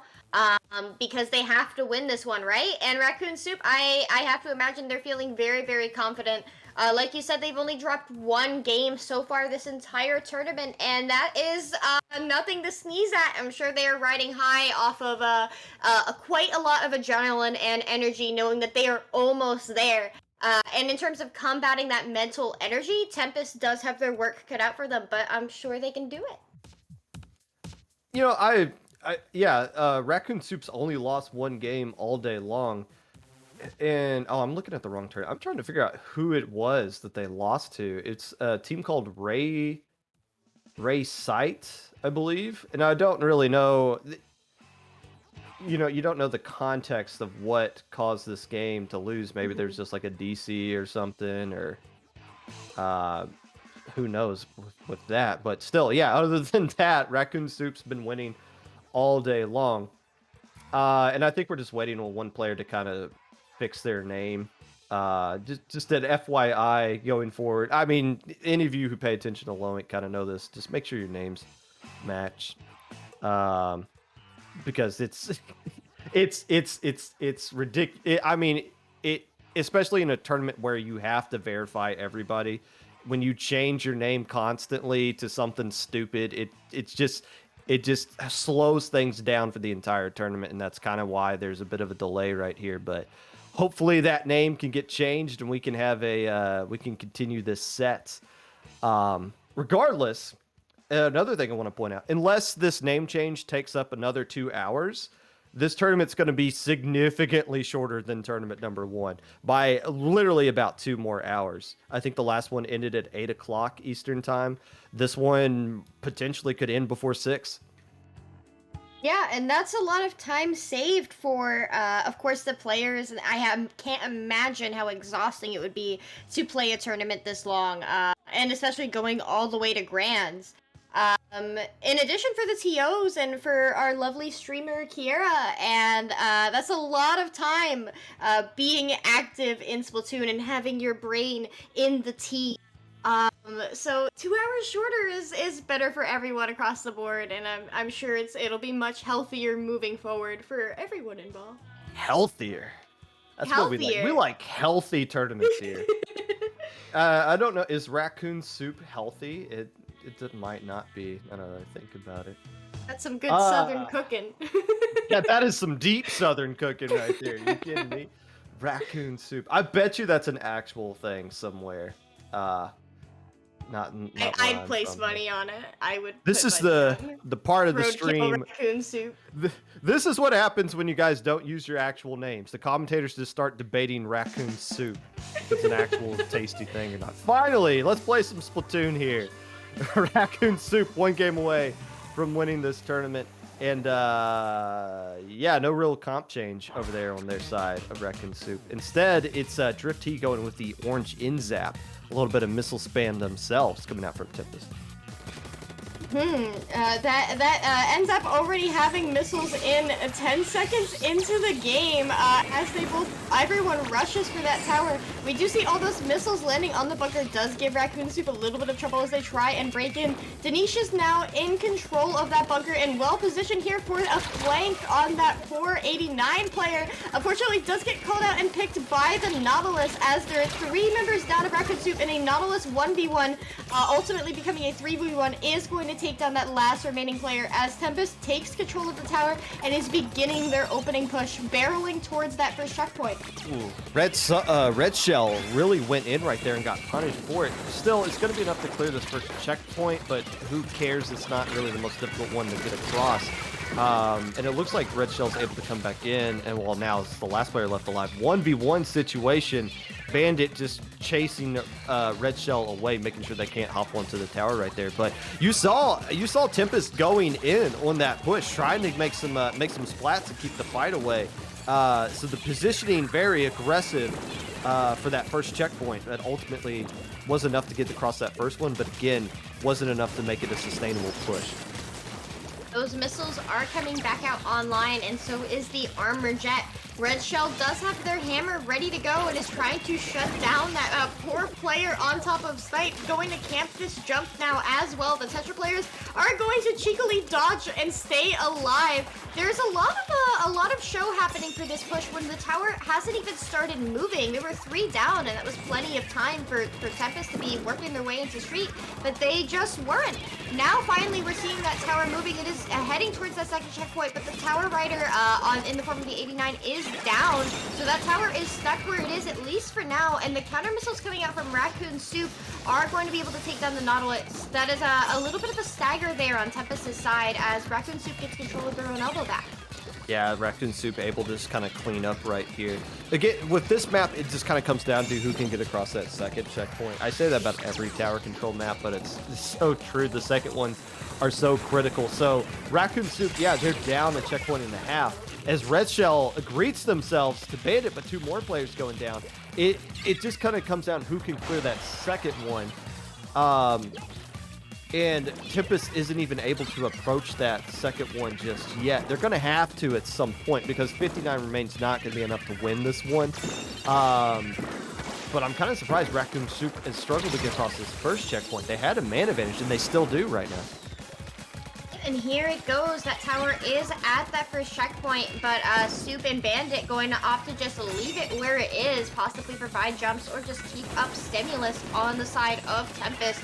Soup well positioned here, very dominant control of mid, knowing that they have to get those players off a bunker. Red Shield dropping in with that hammer is a significant. They do manage to get the pick there. It is 3v3 with no one in control of the tower. Soup in a cheeky 2v1 is going to go down to the 89 as Tempest once again is in control of the tower and positioning themselves very strongly forward, cleaning up the remaining members of Raccoon Soup as they might be able to clear the second checkpoint this time. Yeah, Tempest in a good position right here. Drifty just kind of firing some missiles and combine it with the Inkjet. They're going to keep fights away from the tower, but there's always been one player flanking around, but nobody's going to, from Raccoon Soup's going to get even close to a flank. So that's a clean pass of that second checkpoint. And now Tempest has something they can feel comfortable about, especially with 1 minute left to go. And they're in a great position to keep this push going even further. Red Shell smashing players left and right. And as they approach, they do clear that final checkpoint. They might just get the KO right here. Soup being the last player left alive is not going to be enough. Tempest wins on their final counter pick. And now they are through the fire and into the flames, knowing that it's a Raccoon Soup's counter pick. Like, oh my goodness. Okay, so carrying that through to a KO, especially from that second checkpoint, was nothing but dominant on the side of Tempest. It was incredibly clean, incredibly well coordinated. They knew exactly what they wanted to do, and they achieved it. The teamwork and the pressure that they were able to provide, it was exhilarating, and I can't wait to see how that plays out in Game 4, because now they have their energy back, they have their drive, their heads are locked in, there's energy, and they can do this. But Raccoon Soup, man, that soup is hot. They're gonna have to work for it, knowing that Tempest is now putting up a much stronger fight against them in Game 4. Yeah, but the problem is that you picked Splat Zones in Game 2 and you lost on it. So now, Raccoon Soup, who gets control of the next 2 games, they got Tower Control, Rainmaker, and Clam Blitz to work. Like, they have the whole... They basically have the whole map list to work with. Which gives them a lot of kind of a... If their best map is still available, they can pick it at any time. And, you know, that's why... Again, if you pick Splat Zones Game 2 as the losing team, they're trying to pick Splat Zone, so maybe they're not. You know what? To their credit, this is the first time Raccoon Soup has made a counter pick all tournament because they haven't lost. So this is... There's going to be some figuring out to go along here. But again, they have a lot of different maps to choose from. That's why they kind of have the advantage over these next 2 games. And of course they want to go back to zones because, I mean, they won the first 2, right? I mean, if you know that you're able to dominate on zones, like, that's going to be your instinct, especially if you aren't used to counterpicking.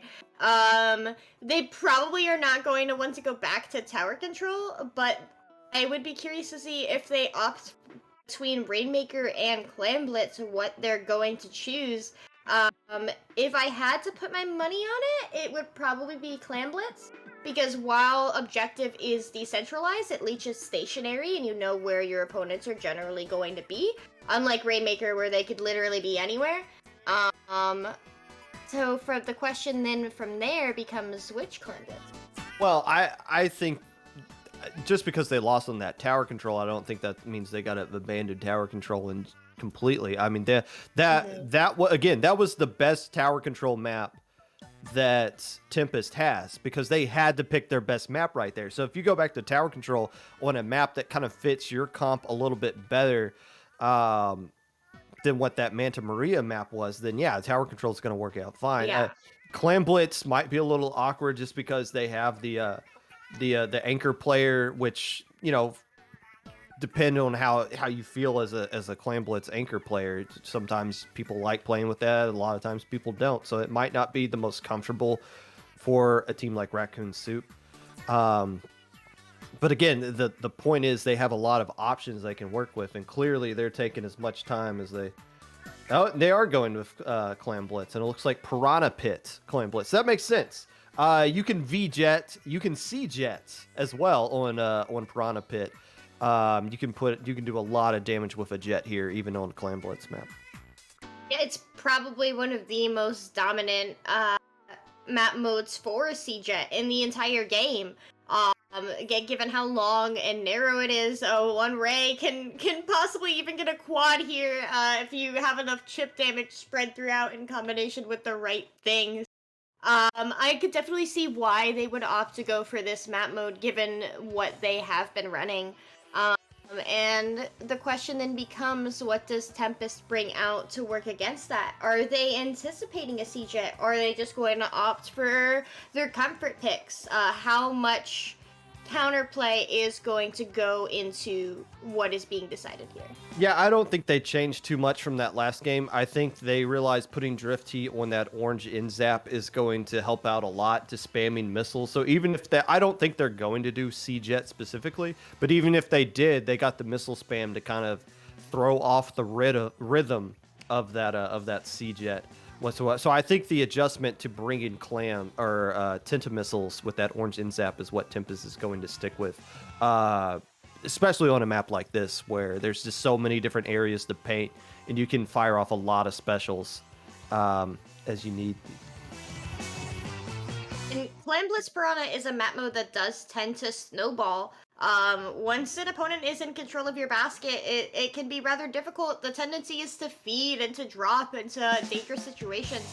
So Raccoon Soup is going to want to take advantage of that as the match does start. The question is, how does Tempest avoid that? What areas of defense do they try and offer? And we do see Drifty there on the 89, like you mentioned, opting for that comfort pick, and then Bandit there on the V-Jet as opposed to the C-Jet, and that VDS as well, so that double missile comp on the side of Raccoon Soup.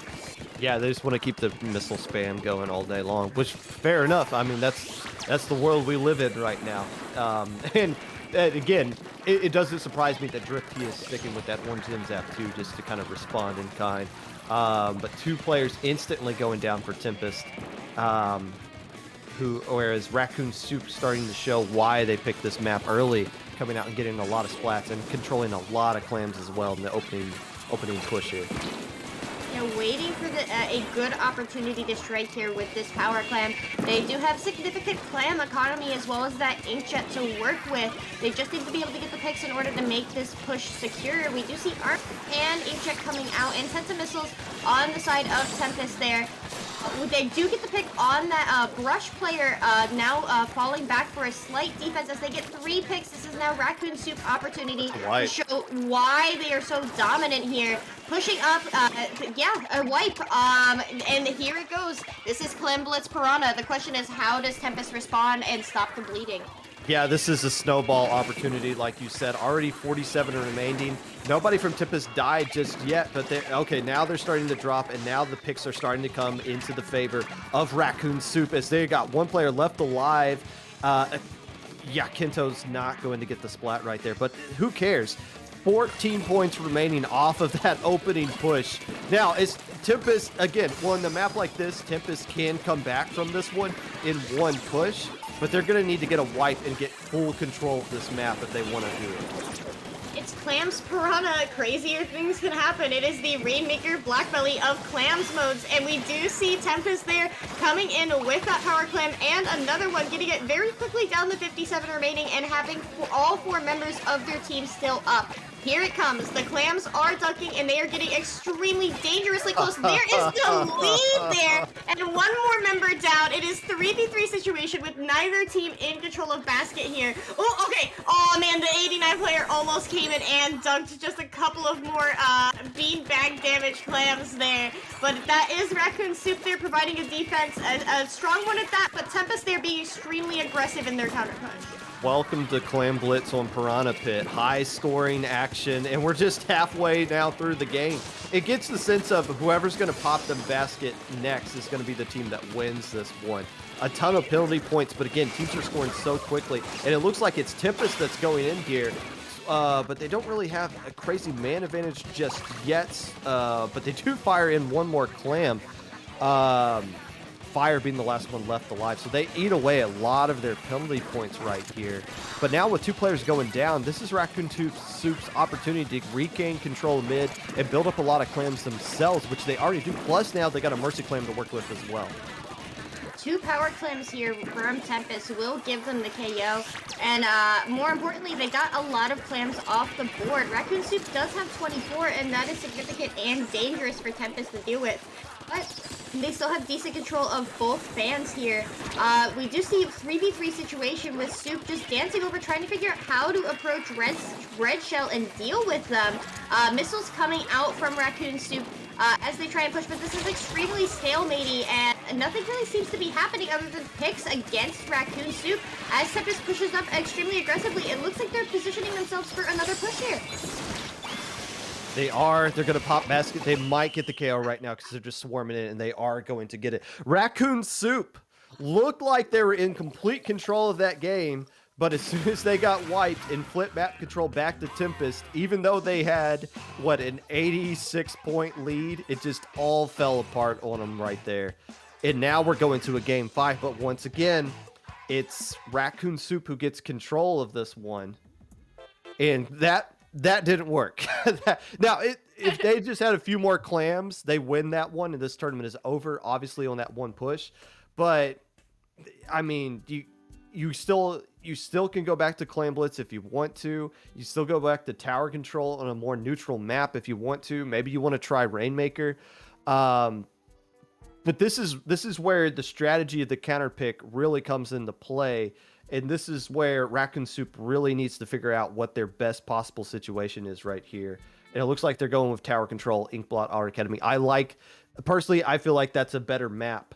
Better map for what they want to do. I feel like Tower Control is fine. Yeah, they lost to Tempest on Tower Control. This one's going to be a little bit of a more neutral setting with this kind of map right here. And I think that one will work out a little bit better into Raccoon Soup's favor. Can you believe that we are in a game 5 for grand finals with it being match point for both teams? I hope somebody is recording their VCs just to compare between the two, because the energy has to be unreal. Raccoon Soup, they had it in the bag. They knew that they did. This is their first set where they are dropping games the whole tournament, and now they are repeatedly one match away from victory. But Tempest coming in, pulling the rug out from underneath them, now saying, "Hey guys, we've got this. We've shaken them. They're winning the mental game right now, and all they need to do is get one more W in, and then they win." And keep in mind, Tempest went to a game 7 in the first tournament and won it against 4Bean. So they've been in this kind of decisive game 2 tournaments in a row now. Can they find a way to get a second consecutive win? Raccoon Soup, the players on this team, they've won some other tournaments as well. So both teams are extremely experienced in this kind of game that we're about to see right here. So I guess we'll just kind of wait and see how it goes. Yeah, indeed we will. And if we finally get to see a more traditional backline from Tempest here, it would be very interesting to see. From Tempest? I doubt it. From Raccoon Soup. Well, traditional, I mean, this is traditional for 2022. VJet, missiles go burr. And I guess the only real difference here is Kinto coming with the Letras. So no more Splashdown, but Chicken Rush. Ooh, Chicken Rush, quite adorable special there. Tempest here coming in with the missiles and the armor quite early, rushing in to get control of mid here. The Nautilus is going to get the first pick of the game as 2 members of Tempest are down. Getting the pick there, that is a wipe on the side of Tempest as Raccoon Soup is very dominantly barreling towards that first checkpoint, and that first checkpoint is going to be theirs. There is nothing Tempest can do about it. The question is, how do they shut down that second and third checkpoint and regain control of their plan? Well, the positioning from Raccoon Soup was set up to get across that second checkpoint. Kinto going down kind of opens up the door for that top area to start being flooded in by the Tempest players. So crisis kind of averted for now, even though Inri's in a very Very good spot right there, starting to clean up the rest of these Raccoon Soup players. So yeah, Crisis Avertus for Tempest. It looked like Raccoon Soup was in a really good position to clear that second checkpoint. Holding on to it is critical here. Yeah, and it is now Tempest's turn to begin their counter push. They do get the pick on the Lytras, and they are at that first checkpoint. And repopping Inkjet, forcing the remaining members of Raccoon Soup back. And there are missiles on them as well. That teamwork is going to get a splat, and that first checkpoint has fallen. They are well positioned here to pull lead here, or at least get to that second checkpoint. Maybe not quite yet, though, because they do go 2 members down. Raccoon Soup providing a very, very solid defense as that junior player does jump out, saving that armor with them for the defense. As Raccoon Soup, once again, very quickly getting their way across mid here, positioning themselves for a counter push. Yeah, both teams on offense are really struggling to hold the enemies flat up top there. And that's why we basically have a tied game at this point with 3 minutes left to go. It just kind of comes down to who can, you can see each team is trying to push up, as they are right now, trying to push up to the enemy plat, but each team's doing a good job of defending it and not giving full control of it up. So yeah, they're surrendering like their clan blitz area, but that upper area, that bats area, staying into control of the defending team might not be in control much more longer for Raccoon Soup, as more players are currently in the fight, but doing a good enough job as Raccoon Soup of not dying right here. Indeed, and they do get 1 splat. It is 3v3 for that Trower as Tempest does take the lead here. 2v2 situation as Tempest takes the opportunity to back up without clearing that second checkpoint. In the end, if I had to put my money on it, it would be whoever clears this second checkpoint is going to be the one that takes the game, because they are both providing fantastic defenses there. The Inkjet does try and pop, but is going to very quickly be shut down by fall off from that Nautilus. 3 down on the side of Raccoon Soup as Tempest does take control of the tower, and they are going for it. They are going for Attic, pushing up extremely aggressively, popping that hammer, getting the pick on one of the members of Raccoon Soup, but now just forcing the remaining members back, and that second checkpoint is about to fall. And they're taking the fights away, and there you go, that second checkpoint finally falls. I'm about to say, they got lead on that initial push, but I don't think Raccoon Soup really cared because they held on to that checkpoint. Now the checkpoint's completely gone. You got 1:25 left to work with. There's still plenty of time, and once you clear that checkpoint, you basically have a lead because they don't have to go too much further past that. But right now, Tempest doing a better job of just kind of clutching up right now, doing a better job on the defense. They have map control with they take down Bandit yet again, and Kinto just trying to make a nice play here. Does take down Enry and will keep Raccoon Soup in control, or at least in a fight to keep control mid. Taking down 2 more players. Fire ultimately cleaning up there. Fire staying alive was kind of critical, but now they eventually get taken down by Soup. Raccoon Soup taking a stab at the second checkpoint. And as they go for it, that Inkjet coming out, switching out their tower riders. As you said, they only need to clear the second check and then just stay alive on the tower for just a moment. 4 members up on the side of Tempest, both Nautilus players going down. It is now just the junior on the side of Tempest trying to mount a defense here, but they are going to get picked. That is the second checkpoint for Raccoon Soup with 30 seconds left of the game. At this point, all they need to do is go for points, and then they can start to feel more secure.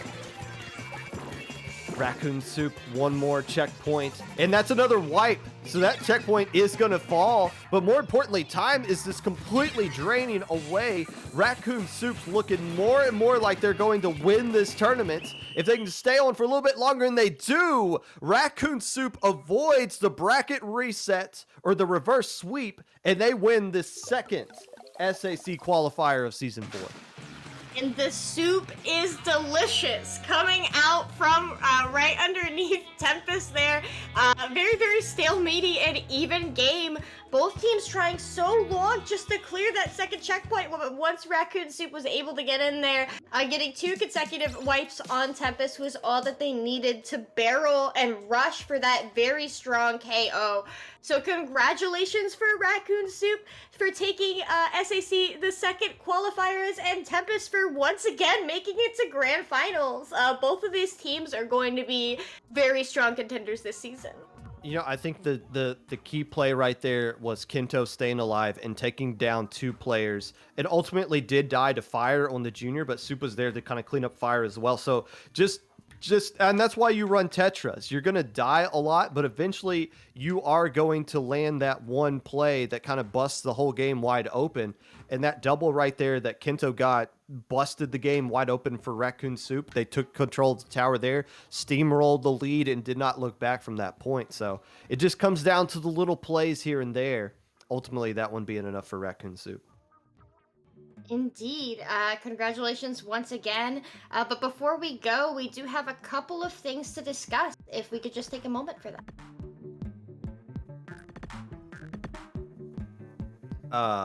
Yes. I'm assuming we're plugging some other tournaments here. Let's see if I can. Yeah. So IPL, the lovely organization that is responsible for this fantastic tournament and many others, has a Patreon. Please go and support us and get cool rewards like a Discord role, credits on stream, and early access to info. You can find that at www.patreon.com/IPL Splatoon. Tropical Throwdown, the product of Aquatic Hump and Squids Out of Water, is having its first tournament on Friday, February the 11th, 8 p.m. Eastern Time. Double elimination format, fully broadcasted tournament awaits you. You can learn more information at their Discord server that I'm assuming somebody is typing it up in chat because I can't read all that out loud. And last but not least, Friday Night Frenzy. Do you and your team enjoy playing in weekly sets? Are you between Divisions 4 and 8 and looking to play other teams that are similar to your skill level? If so, Friday Night Frenzy might be right for you.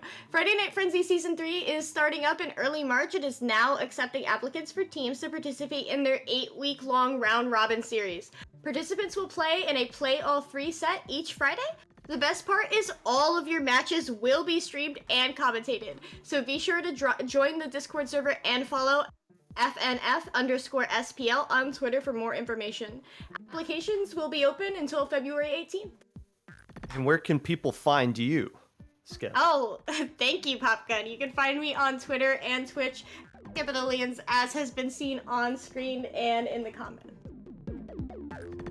And you? And you can find me going downstairs trying to convince my wife that we should go out for hibachi tonight because I'm hungry. Good luck with that one. From all of us here at IPL and SAC, our producer Kiara, the TOs for this tournament, Rays, C-Jam, and probably a bunch of other people that I'm missing as well. A lot of people behind the scenes running this tournament. We thank you for watching. We thank you for participating. We will see you back in 2 weeks for SAC Season 4 Qualifier number 3 here on IPL. Stay fresh.